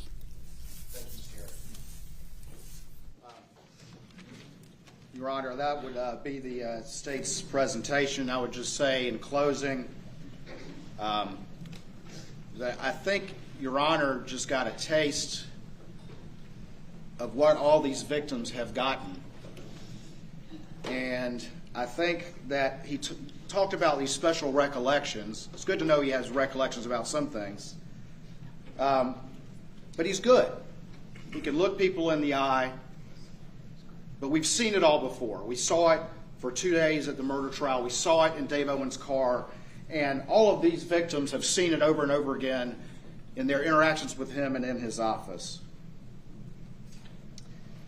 But even as we heard that entire soliloquy, even now, his only concern, the main thing he was concerned about, was how he felt others perceived him, his perception in the mind of others. And I'll just close with saying what I said to you right before sentencing in the murder trial, that when he sat there and looked all these victims in the eye, it was the same thing that he had done when he stole from them. It's the same thing that he's done in his interactions with police. And the reality is that not one single person who thought they knew this man, and there were so many who thought they did, not one single person knew who he really was. And Your Honor, it's time for, at least in these proceedings, respectfully, for the system to be done with him, and we would ask you to accept the 27 years. Thank you. Your Honor, we have nothing further to say except we urge you to adopt the Attorney General's position on accepting the negotiated plea. Yes, sir. Where there's a negotiated sentence, as I stated earlier, either the court accepts the guilty plea and impose the exact sentence that the parties have negotiated, or the court will not accept the guilty plea. We've now spent 2 days listening to the recitation by the state and the defense, and I will accept the negotiated sentence and accept the guilty plea. Mr. Murdaugh, if you'll come around for sentencing.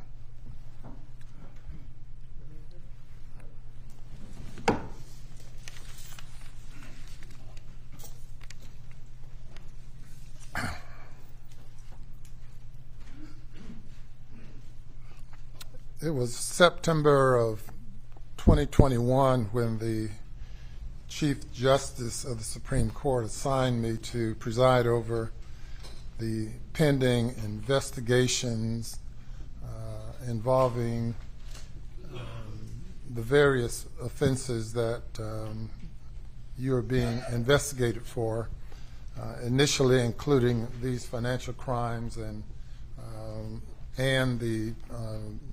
the murder cases. And I have lived with this case now for over 2 years, and I have 34 days left before active retirement. And after imposing this sentence, your life will continue. I will turn the page and leave you behind. You're quite an enigma, a person that many of us thought we knew. And as I stated earlier, I can only recall you as being a fun-loving, happy person. I've never seen you sad. I've never seen you being anything other than a friendly, caring person. And it's so disappointing to see you again in this setting. I believe the last time we saw each other and you were not in jail was at a conference when you were poolside having a good time. And as it turns out, that was a couple of months after the passing of your wife and son. But you were having a good time. Made nothing of it, and then the Labor Day weekend events occurred, and next thing I know, I'm assigned to preside over all of your matters. Not only your matters, but others as well. And we started out with over 100 charges, indictments against various folks, and we've whittled that down to just a handful, outstanding.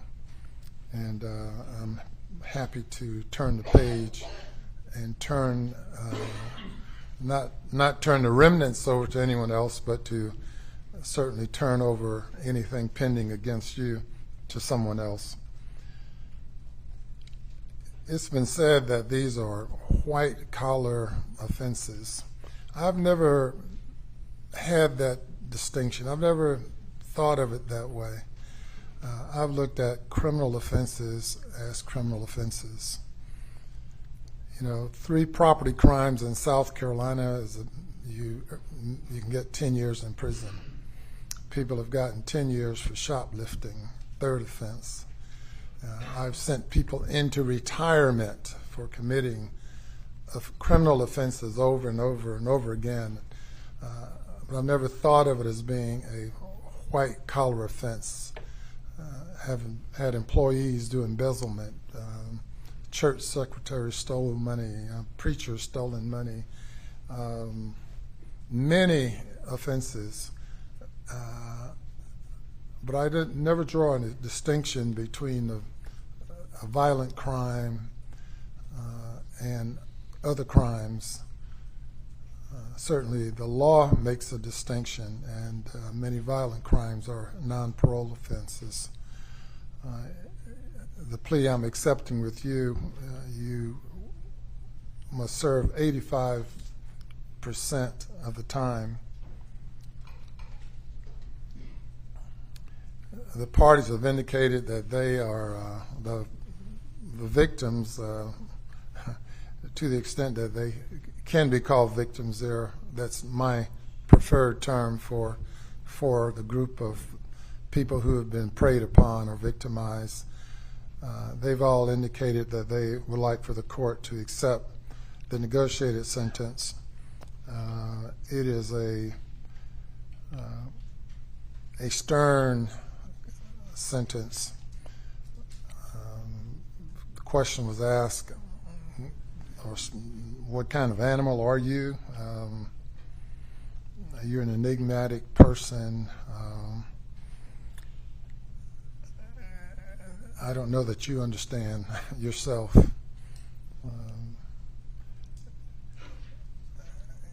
What comes to mind is a young man that I sentenced to death penalty for killing a police officer and setting his body on fire. And though personally I was opposed to capital punishment, he was sentenced to death. And in writing up that sentence report, I concluded that he was heartless. He was just empty. And when I see you and I listen to you and I reflect on all that I've seen since being appointed, assigned to these cases, you come closest to that young man. Being empty, I don't see anything. I tried to reach you at sentencing in the other case. I've listened to you here today, and I don't see anything there. Hopefully something will emerge within your spirit, within your soul. Certainly, being a person of your age and intelligence and experience, you have a lot to offer to the people that you encounter on a daily basis in the institution, and I think it's admirable that you've indicated that you will help them and continue to try to do good by them. You'll certainly have a lot of opportunity to do that.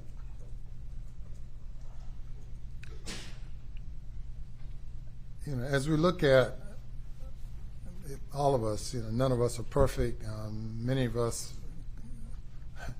do things that we shouldn't do. It's just unimaginable to me that you have done some of the things that you've done, and whether it's you or someone you become upon using drugs or through the process of just committing the crimes over and over the period of years. I don't know. I don't even know who I'm speaking to now.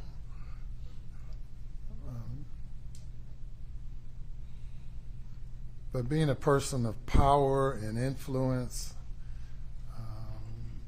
and the question is raised of what type of character do you have?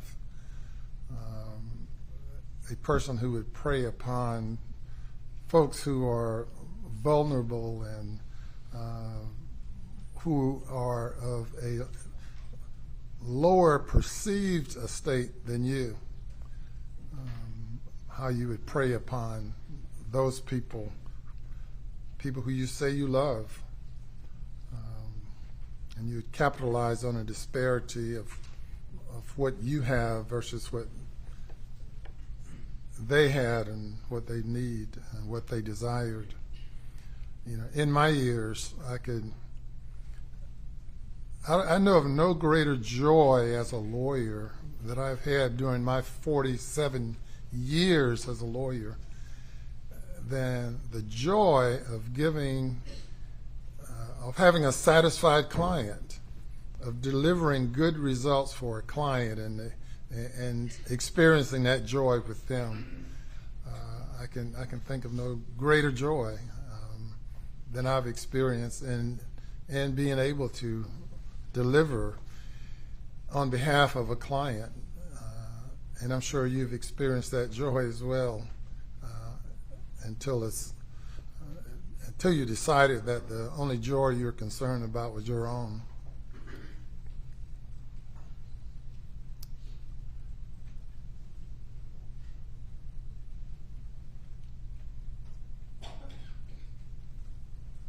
I take no joy at all in imposing this sentence, but it is what it is. And you'll have to suffer the consequences of your acts, continue to suffer the consequences, and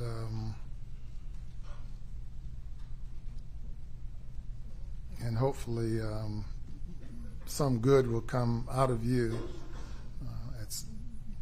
as you move forward. There are a number of counts here, a number of indictments, and you'll get an individual sentence as to each one.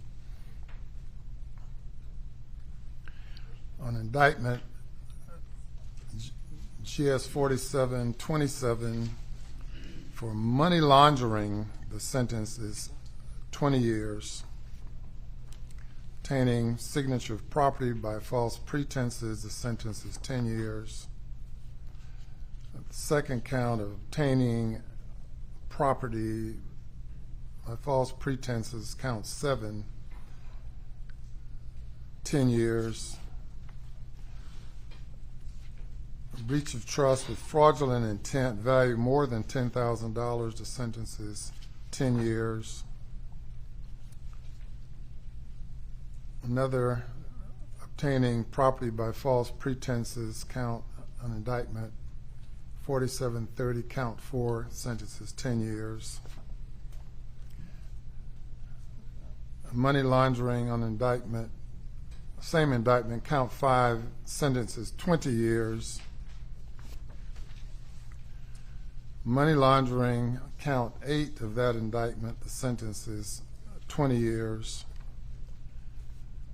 Breach of trust with fraudulent intent, an indictment number 32, count 1, sentence is 5 years. Money laundering under indictment number 33, count 2, the sentence is 20 years.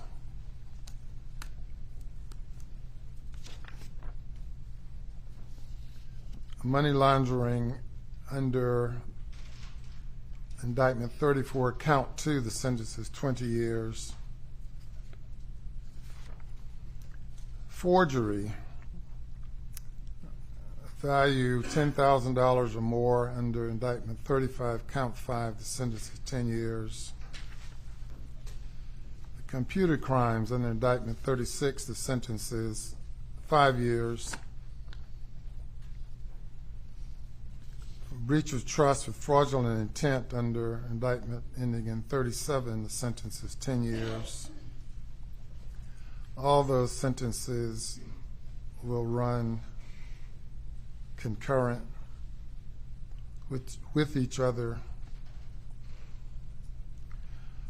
Money laundering under indictment ending in 38, count 2, the sentence is 7 years consecutive to sentences previously stated.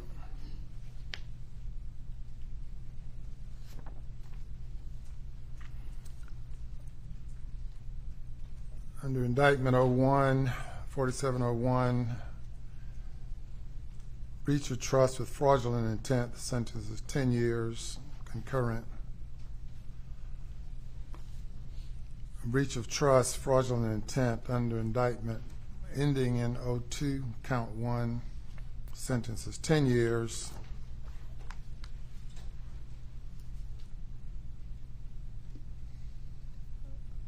Under indictment ending in 10, count 1, sentences 5 years concurrent. Money laundering in indictment ending in 23, count 3, the sentence is 20 years.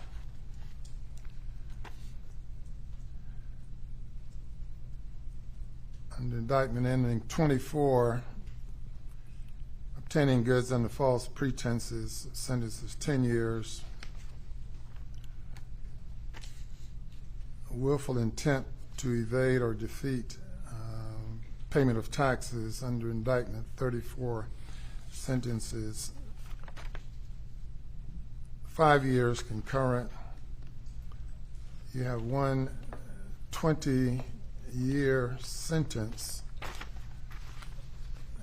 and a consecutive 7-year sentence for a total sentence of 27 years. Most of the offenses pled to are serious offenses under the law, subjects you to the 3 strikes law. You are given credit for time served pursuant to section 241340 to be calculated by the South Carolina Department of Corrections. I think that completes the sentence. Anything further regarding this sentence? Your Honor, just for clarification, and I think the sentencing sheets reflect this, but he's got all those sentences concurrent for 20, yes. And then there's one 7-year consecutive sentence. So he's got a 27-year sentence, 85% parole yes. eligible, I mean, maxed out. Yes. Right. And it's reflected on the sentencing sheet. Yes, sir. Any comment about that, Mr. Waters or Mr.? That is correct, Your Honor. There's 20 years at 85% and then a 7 at 85%. And again, those are no parole offenses, meaning got to do 85%. Right. Or more, depending on how he behaves. And that's the sentence of the court. Mr. Murdaugh, any final comments? No, sir. I will just reiterate what I did say to all of you. Thank you, Your Honor. All right. Thank you, Your Honor, and enjoy being with you. Yes, sir. Very well. Enjoyed being with you as well. You're not on the road. All right. Thank you, Judge. Very good. Thank you all for a job well done.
Either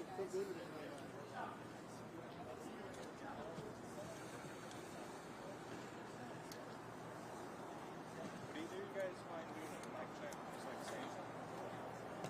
You guys are Microphone check 1 2. Microphone check 1 2. Microphone check 1 2. Everybody good? Thank you.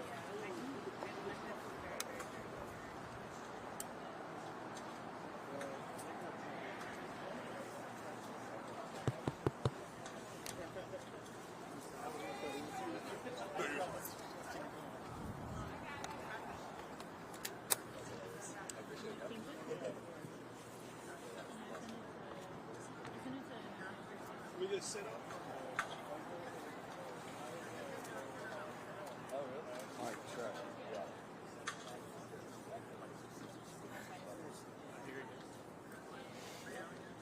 They take the wrong side, they get conflicted. It made mic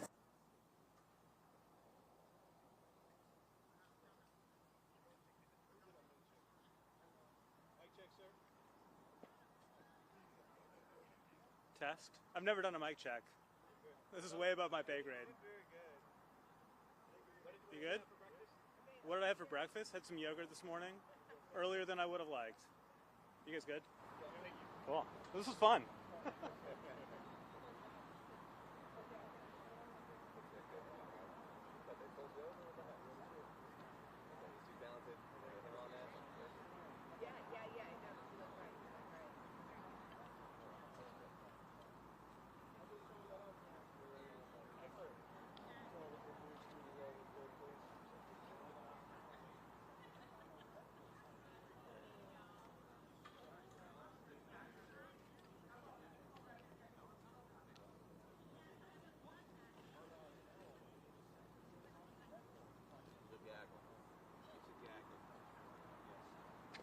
Do we need to wait on anybody or do it? No. Wait, we gotta wait on Monk. We'll be ready to go as soon as John Monk gets here. Watch out. Watch yourself, John.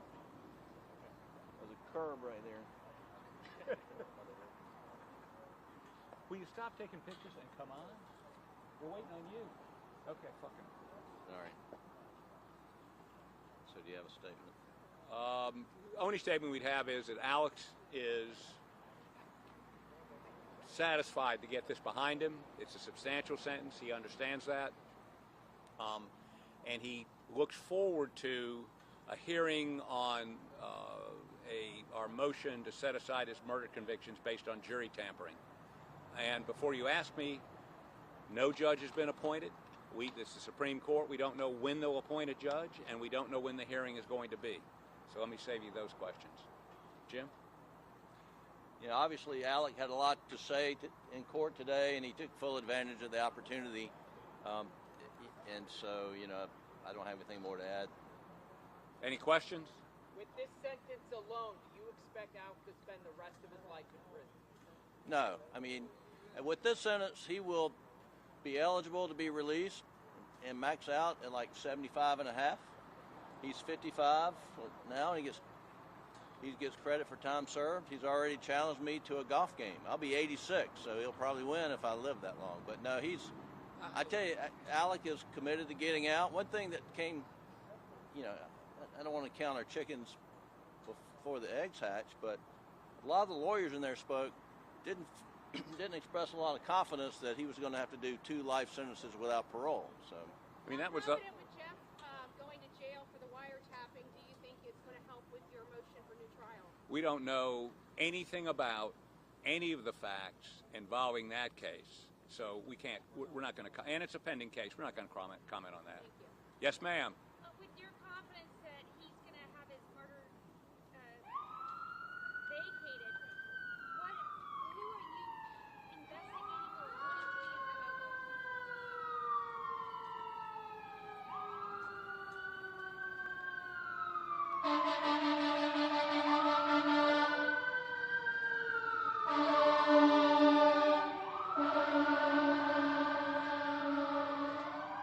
Okay, could you say that again? I didn't catch it all. No, all I was asking is, have you been having any investigations on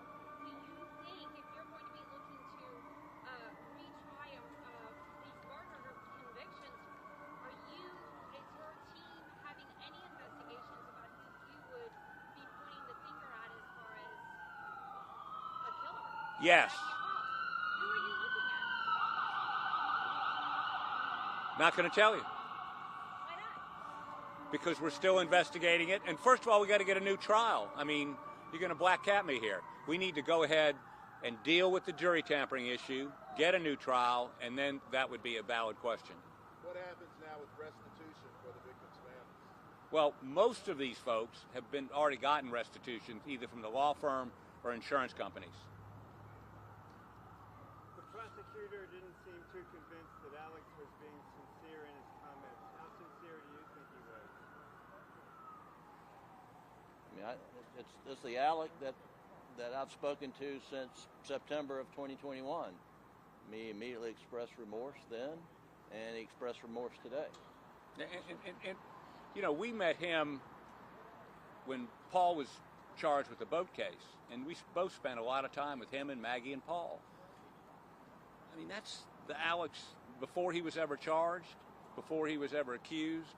I mean, he's always been, when I say straight up, pretty honest with us about. But he is clean today, and he's been clean for over 800 days. And believe it or not, it's pretty easy to get drugs in prison, and so he's proud of that accomplishment.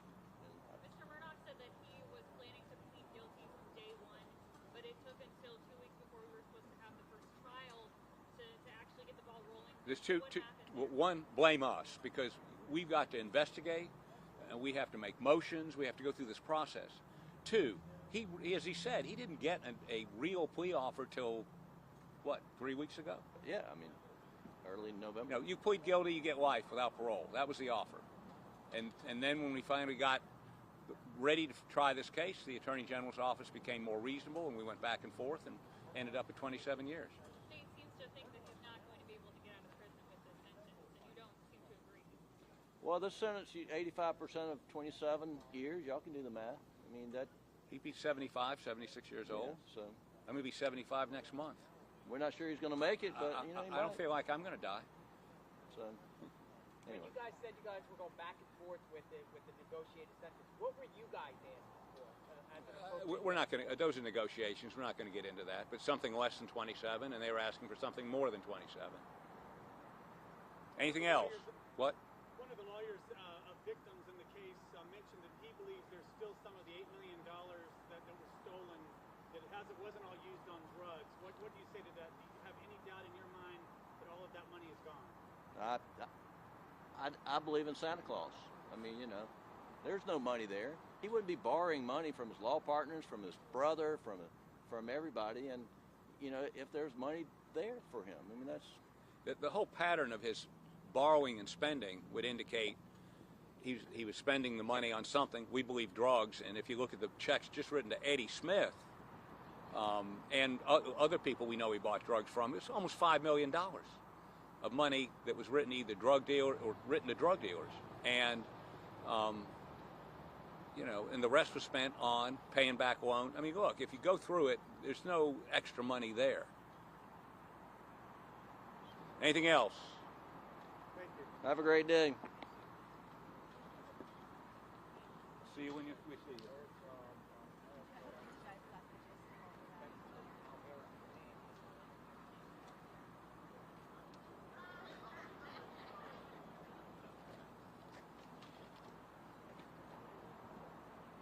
Good afternoon, everyone. So, you know, in September 21, the chapter opened, and today the chapter closed.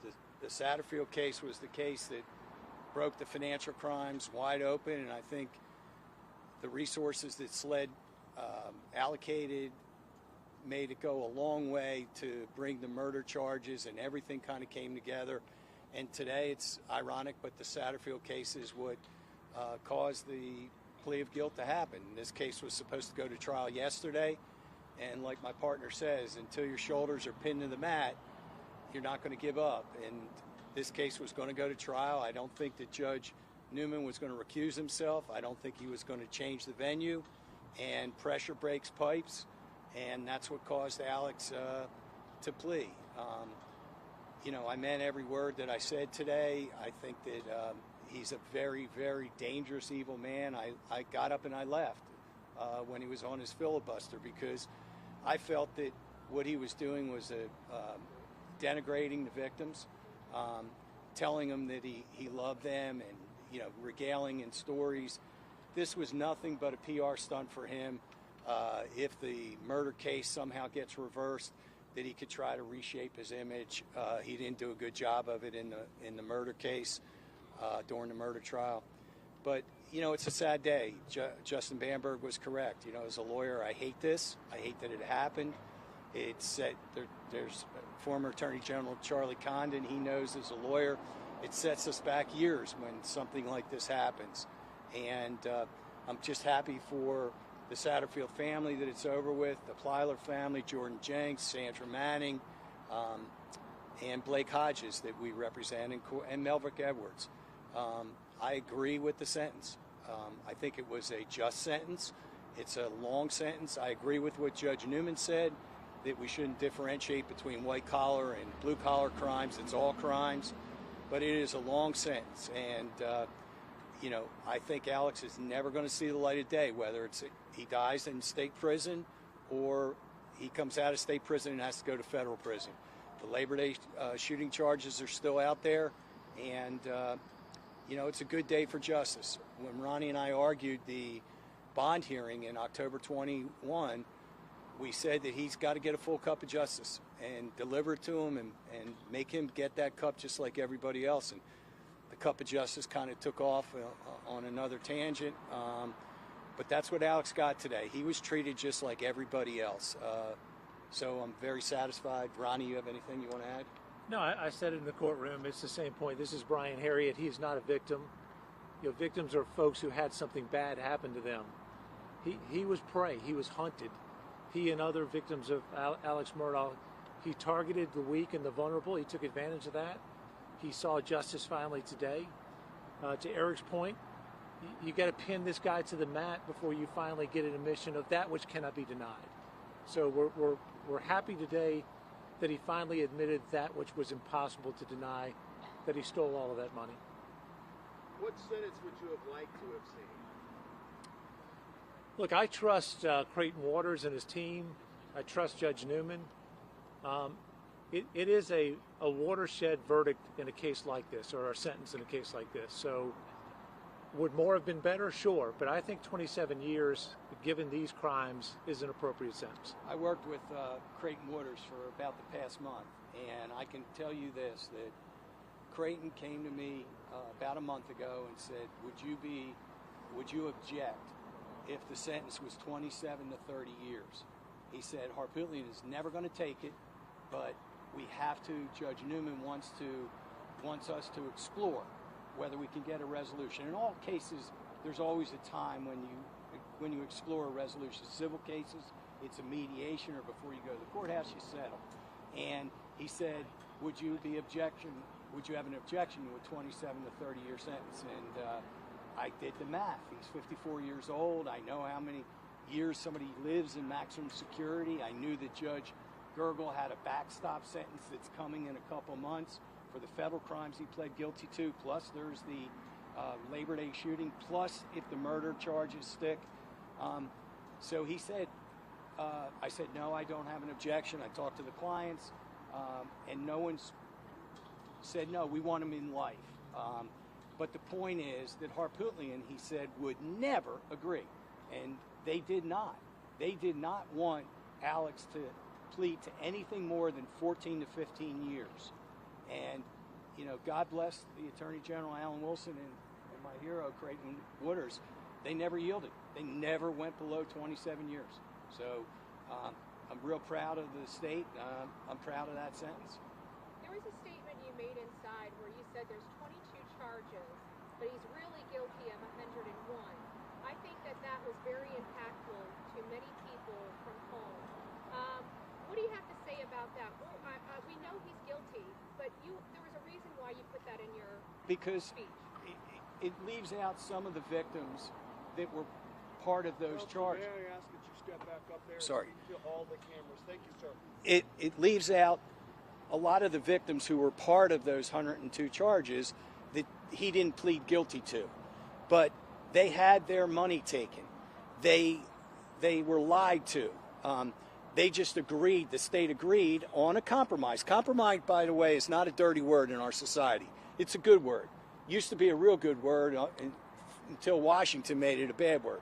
But they compromised and they went with the 20 charges that they really wanted to. Obviously, Randy's charges was an offer plea, which is a little bit different. But for me, he was guilty of everything. And it goes beyond just taking money. As I said, Ronnie and I have had a lot of phone calls from victims who had clients who had good personal injury cases that Alex took their case and never filed it on time, where there was a statute of limitations that ran.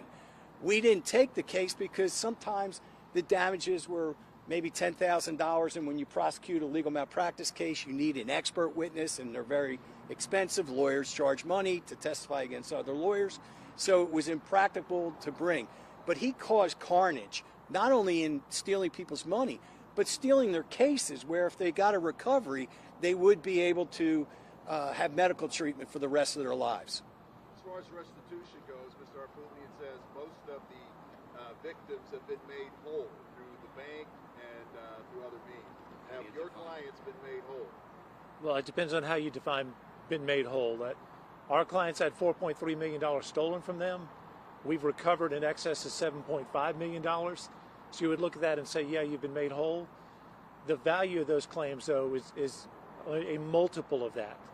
In other words, if we tried that case to a jury, I would expect a jury to give us $10, $15, $20 million. So not against the value of the case, no. Because there's an unfair trade practices claim under South Carolina law.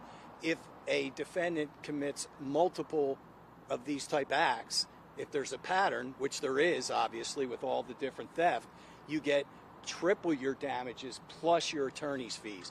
Plus there's a loss of interest component. If the Satterfield boys had gotten their money in 2019, they would have been able to invest that money conservatively in one of the best stock markets that existed from 2019 to the end of COVID, and they could have made more money on that money. So we would have put up additional damages. The Plyler sisters have also recovered money. Jordan Jenks has recovered money. All of our clients have recovered money, but it's how you define it to say make it whole. But I meant it when I said it. When Harpootlian initially, for a long time, was trying to tell us that we need to go somewhere else to other people to get our money and not from Alex. And then, you know, he gave the confession of judgment, which is still alive and well, which was the basis of one of the guilty charges. And he tried to vacate it and get out from under it a year after he gave it. But Raphael, I would be remiss if I didn't say the law firm did dig deep into their personal pockets to restore a lot of that money to a lot of those victims. That wasn't our case. We got it from other sources. But it is true that the law firm did step up to the bar and make a lot of those people whole. Well, the saying goes, you can't get blood from a turnip. Griffin says Alec doesn't have any more money. Don't believe it. Where would the money come from? Don't believe it. There's going to come a time where books are written. I think there's going to come a time when people that have protected Alex for so long, whether it's Corey Fleming who's going to have to talk, whether it's Russell Lafitte. Remember, Russell's doing 84 months. Corey's going to end up doing close to 9-10 years. Maybe somebody's going to talk. Alex himself, on a federal level, to take that plea, has to go under a polygraph test, and there's no limitation on the questions. So I'm sure they're going to ask him a ton of questions, and somebody may come clean with a conscience who's holding money for Alex. I believe some of it's buried in cash because he gave Cousin Eddie cashier's checks to cash. But I also believe there's a lot of land partnerships where he held an interest that wasn't maybe defined on paper. Attorney Bland, when Alex was addressing the court and he started speaking about Buster and how Buster is being, you know, with the media, portraying Buster, you got up and walked out. What was the reason? Because that had nothing to do with it. Again, that's the defense complaining about the media, podcasters, pretrial publicity. They created as much of it themselves. There isn't a microphone or a camera that Dick Harpootlian won't go in front of. And he busted on podcasters, and I am a podcaster, and right after the murder trial, his partner starts a podcast. So it's, you know, it's the pot calling the kettle black all the time. What's the latest on the Stephen Smith case, and do you believe that Murdaugh needs to be investigated at all? I think everybody needs to be investigated. The latest is I spoke to Chief Keel, who's the head of our state law enforcement division, and he said this is a very much active investigation, and there's a lot of issues that his agents are going to address with about 6 different people. This investigation slowed down, obviously, because of the machinations of the new jury trial and then trying to get out from underneath the Satterfield trial.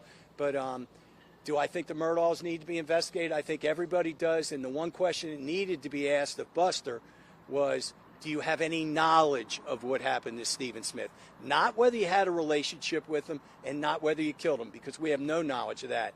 But we do believe that he may have knowledge of what happened to Stephen Smith. But I will add, it remains the case that we are aware of no credible evidence that connects any Murdaugh to Stephen Smith's death. So as we know it today, there is no evidence of which we are aware. If we were aware of it, we'd be the first ones to tell you. I mean, we're obviously no fans of the Murdaughs, but there is no evidence we've come into contact with that would suggest there's a connection. Right. Not to belabor the point, but how much more money does Alex Murdaugh owe your clients? He owes $4.3 million by a confession of judgment. Plus post-judgment interest that clicks every day by statute. Maybe one day he'll sell a book right and come up with the money.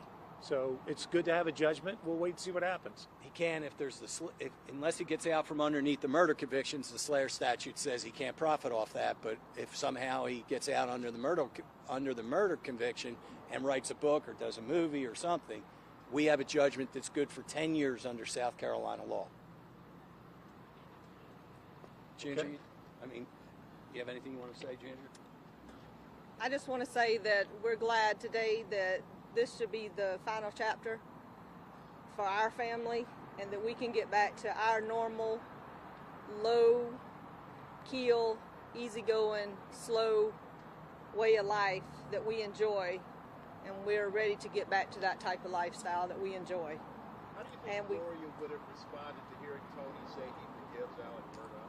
I think that she's in heaven smiling down on all of us, and we think we are God-believing people, and we believe that forgiveness is part of what we are expected as God-believing people.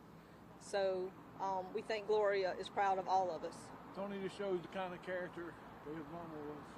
Yes. That's the same kind of person she was. Before I leave, I want to thank the media.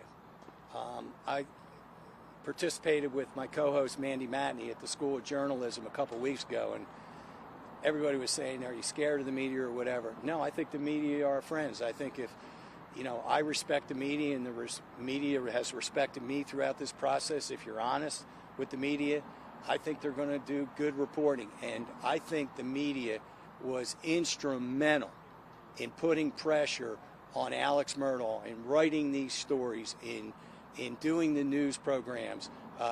He couldn't outrun them. There wasn't really one single positive program or anything. Nobody came forward, and I got to really applaud the media. I think you guys did a really good job. You didn't sensationalize it like Harpootlian tried to say. It was honest and accurate reporting, and I thank you for it, and so do our clients. Thank you.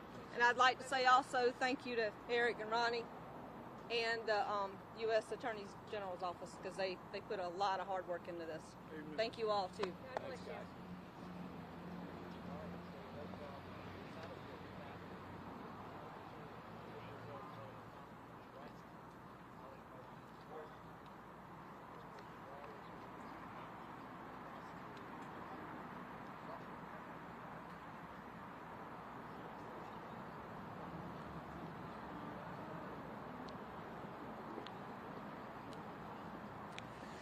All right, y'all give me the good sign. Everybody's ready. Everybody ready? All right, well, this has obviously been a very great day, I think, for justice in South Carolina. Obviously, Alex Murdaugh has pled guilty to these financial offenses from the state grand jury, and he's been sentenced to a sentence of 27 years of 85% time. This was something that the state agreed to for a number of reasons. First of all, again, a sentence that I think Judge Newman called very stern. I don't think anyone, as I said in court, state or federal, has seen a sentence like that for charges of this nature. But additionally, we're able to save these victims. save these communities the expense of trial after trial, and ultimately get to tell the entire story of how Alex Murdaugh abused the judicial system, how he made use of his power and his influence in this law license to do so. And I think that's a big important point of this today as well, is to have that exposed, have that addressed in state court where it belongs, and have the state court system speak on it and then begin its own process of healing and improving from the experiences that this case has brought to us. I want to thank, of course, the Attorney General, Alan Wilson, who's been instrumental and in leadership in this case from the beginning, and also my partners at SLED. My state grand jury team, you see a couple of them standing right here. I've got Johnny James and Carson Burney, who are my two financial white-collar guys who do such a great job, among so many others at SLED and among the state grand jury staff. And they've really been instrumental in all of this. And then I also want to thank, as I did in court, the victims, and particularly those initial victims and their attorneys who came forward. Some of them were unrepresented at the time, but they really showed a lot of courage in this case early on. It's really hard to conceive of it now that we're kind of on the other side of this part of the tale. But at the beginning, there was a lot of difficult feelings as to whether or not anything would ever be done, and we're happy that this result today has shown that it will be. So I'll take a couple of questions if anybody has any. What more restitution? You had a pretty clear path to 3 strikes. Why didn't you go ahead and go with that, considering you already sort of had it all laid out as you had talked about? Well, again, we got 27 years at 85%. In our judgment, that is practically a life sentence.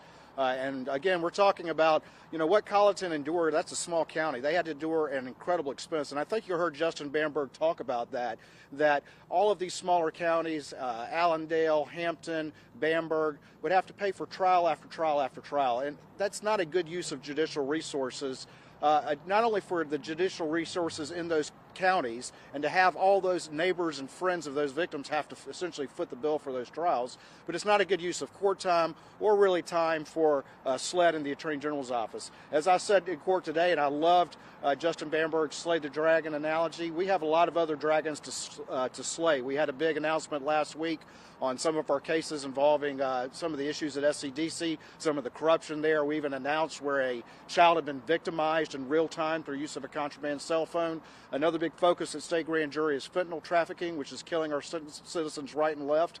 So if we can today put Alex Murdaugh in prison, where he also waives his appeals, waives his PCR, and provide that level of certainty and finality, and be able then to move on to new things with a certainty that he's going to be in prison for the rest of his life, regardless of what happens with the murders. And let's be clear, he's got 2 life sentences for murder, and those aren't going away. We're going to litigate that, and if we, for some reason, some small chance we have to retry it, we'll do that as well. But this ultimately provides the best result when all those factors are put together. Yes, sir. Have all of his victims been made whole? If not, what happens then? So we deferred a restitutionary figure, and the way I phrased it today is I wouldn't say anyone has been made whole. What I did say today is that in many instances the law firm paid the victims the net amount of what Alex had stolen. But that does not address any other claims that people may have. And so again, the state's job is to not get involved with that. That's for the civil side of things. What our job is to ensure that there's kind of an accountability for that net result. So for all those victims that were addressed today, there has at least been some payment made, but I'm never going to say that any of these victims who had their trust betrayed, who maybe had their money stolen back in 2011 and didn't get it back till last year, I will never say that anyone was made whole. The firm did cooperate and made an effort, again, to pay those net results back. They also were very cooperative in the investigation. The bank, Palmetto State Bank as well, was very cooperative in the investigation and made a lot of documents. And so both of those institutions, I think, were harmed by the actions of Alex. But ultimately, whether or not anyone could ever be made whole in a situation like this, I don't think that's the appropriate term to use. Is there a chance Yes. you'll have to retry him? So did you had a complex case with this financial crimes case. You had Right. a complex case with the murderer. Can you express just how complex it really was? What did your office do? How many people? How many hours? I mean, it just seems like a lot. Right. Well, the one thing about the job that I'm lucky enough to have as chief attorney of the state grand jury, and I have this team, that we've constructed is that's our stock and trade, is to focus on complex cases, and that's why this case ultimately came to us, and that's why it was well suited. We have a long history of doing complex narcotics trafficking cases, which we again address those looking for the traffickers, looking for those larger conspiracies. We have a lot of experience at public corruption, a lot of experience at complex financial. So while it was a lot of work, it's the kind of thing that we're used to doing, and we also have develop the expertise and the resources to be able to take those deep dives into cases like this. And so ultimately, yes, was it a lot of work, but it's what the state grand jury was constructed to do, and ultimately I think you see the results of that. Is there a chance? Go ahead. Is there a chance you're going to have to retry him, and then are you going to be that guy? Well, I mean, there's been a motion filed. I'm not going to comment on any pending motion. We'll obviously litigate that motion, and then whatever happens after that, we'll address it at that time. Yeah. Alex was talking. He said that by pleading guilty today, it made them look at him for all of the murder crimes instead of having fled, and he called out the AG's office for not looking at other people during the murders. What do you have to say to that? I have to say that we presented our case in front of jurors in Clifton County, and they came to that result, and I think that result speaks for itself. Yes. The defense said that the state essentially was not budging when it came to a plea deal. I mean, this happened 2 weeks before we were supposed to go to a trial. Now, you said today in court that this was the best case scenario for everyone involved. What was the holdup here from the state's perspective? Well, I don't think there was a holdup. I think that Alex said what he wants to say, but the real reality of what happened was that having Judge Newman set the trial date for this week and us on the state side moving to try this case, that ultimately forced him to a realization that he was going to have to take a result far worse than he ever wanted. So that really was what drove the ship. You can take Alex for what he said, but what really drove the ship was that we were prepared to try the case this week, and that forced him into the decision that he made here today. Yeah. Do you think Alex Murdaugh has any remorse for the financial crimes he admitted to today? I'll let y'all be the judge of that. Can you tell us how the roadside shooting event was not wrapped up into these? Sure. So this was, again, we were in trial for, preparing for trial this week for state grand jury matters. And state grand jury is different, as I just explained. It operates kind of on its own docket. So when this plea deal started to develop, I made it very clear that we were not going to blend things together. This was state grand jury and state grand jury only, and so those were the only charges that we resolved. It was the jurisdictional basis that we were here in court for. I'll take just a couple more. What happens next with those charges? Do you plan to press forward with them, or are they going to hang out there? Well, again, we'll cross that bridge when we get there. They're pending charges, so I'm not going to comment any further on that. What's next? What's next? Well, what's next is that obviously we have to litigate the juror motion, which we will do so whenever that is set. And again, we will start focusing on other priorities of the state grand jury, and I mentioned a couple of those. We've developed a partnership with SCDC to try to fight the very difficult problems of corruption and contraband there. I'd urge y'all to go back and look at the press conference we had last week, and one particular example in which a child was molested in real time by an inmate directing that with use of a contraband cell phone and an accomplice on the outside. Something that, again, those are the allegations there that I think need to be addressed. Another focus of the state grand jury is fentanyl trafficking, and then there's always corruption cases and other complex white-collar cases that we're working on. But this saga is not over. We still have charges pending against Russell Lafitte, and those, obviously, we will pursue aggressively as well. Speaking of the roadside shooting, will you guys handle that, or would that be somebody else? The roadside shooting we will handle, and again, I don't want to comment any further because those are pending. All right, last one. Who gets it? Nobody? All right, thank y'all. Bye. Guitar solos in your future. Thank you. Everybody's here.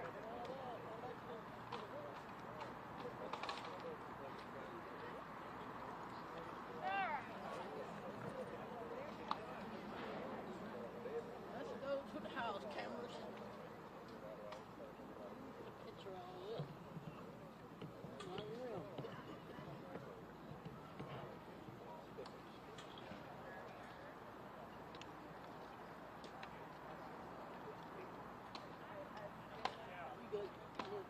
It's very cool.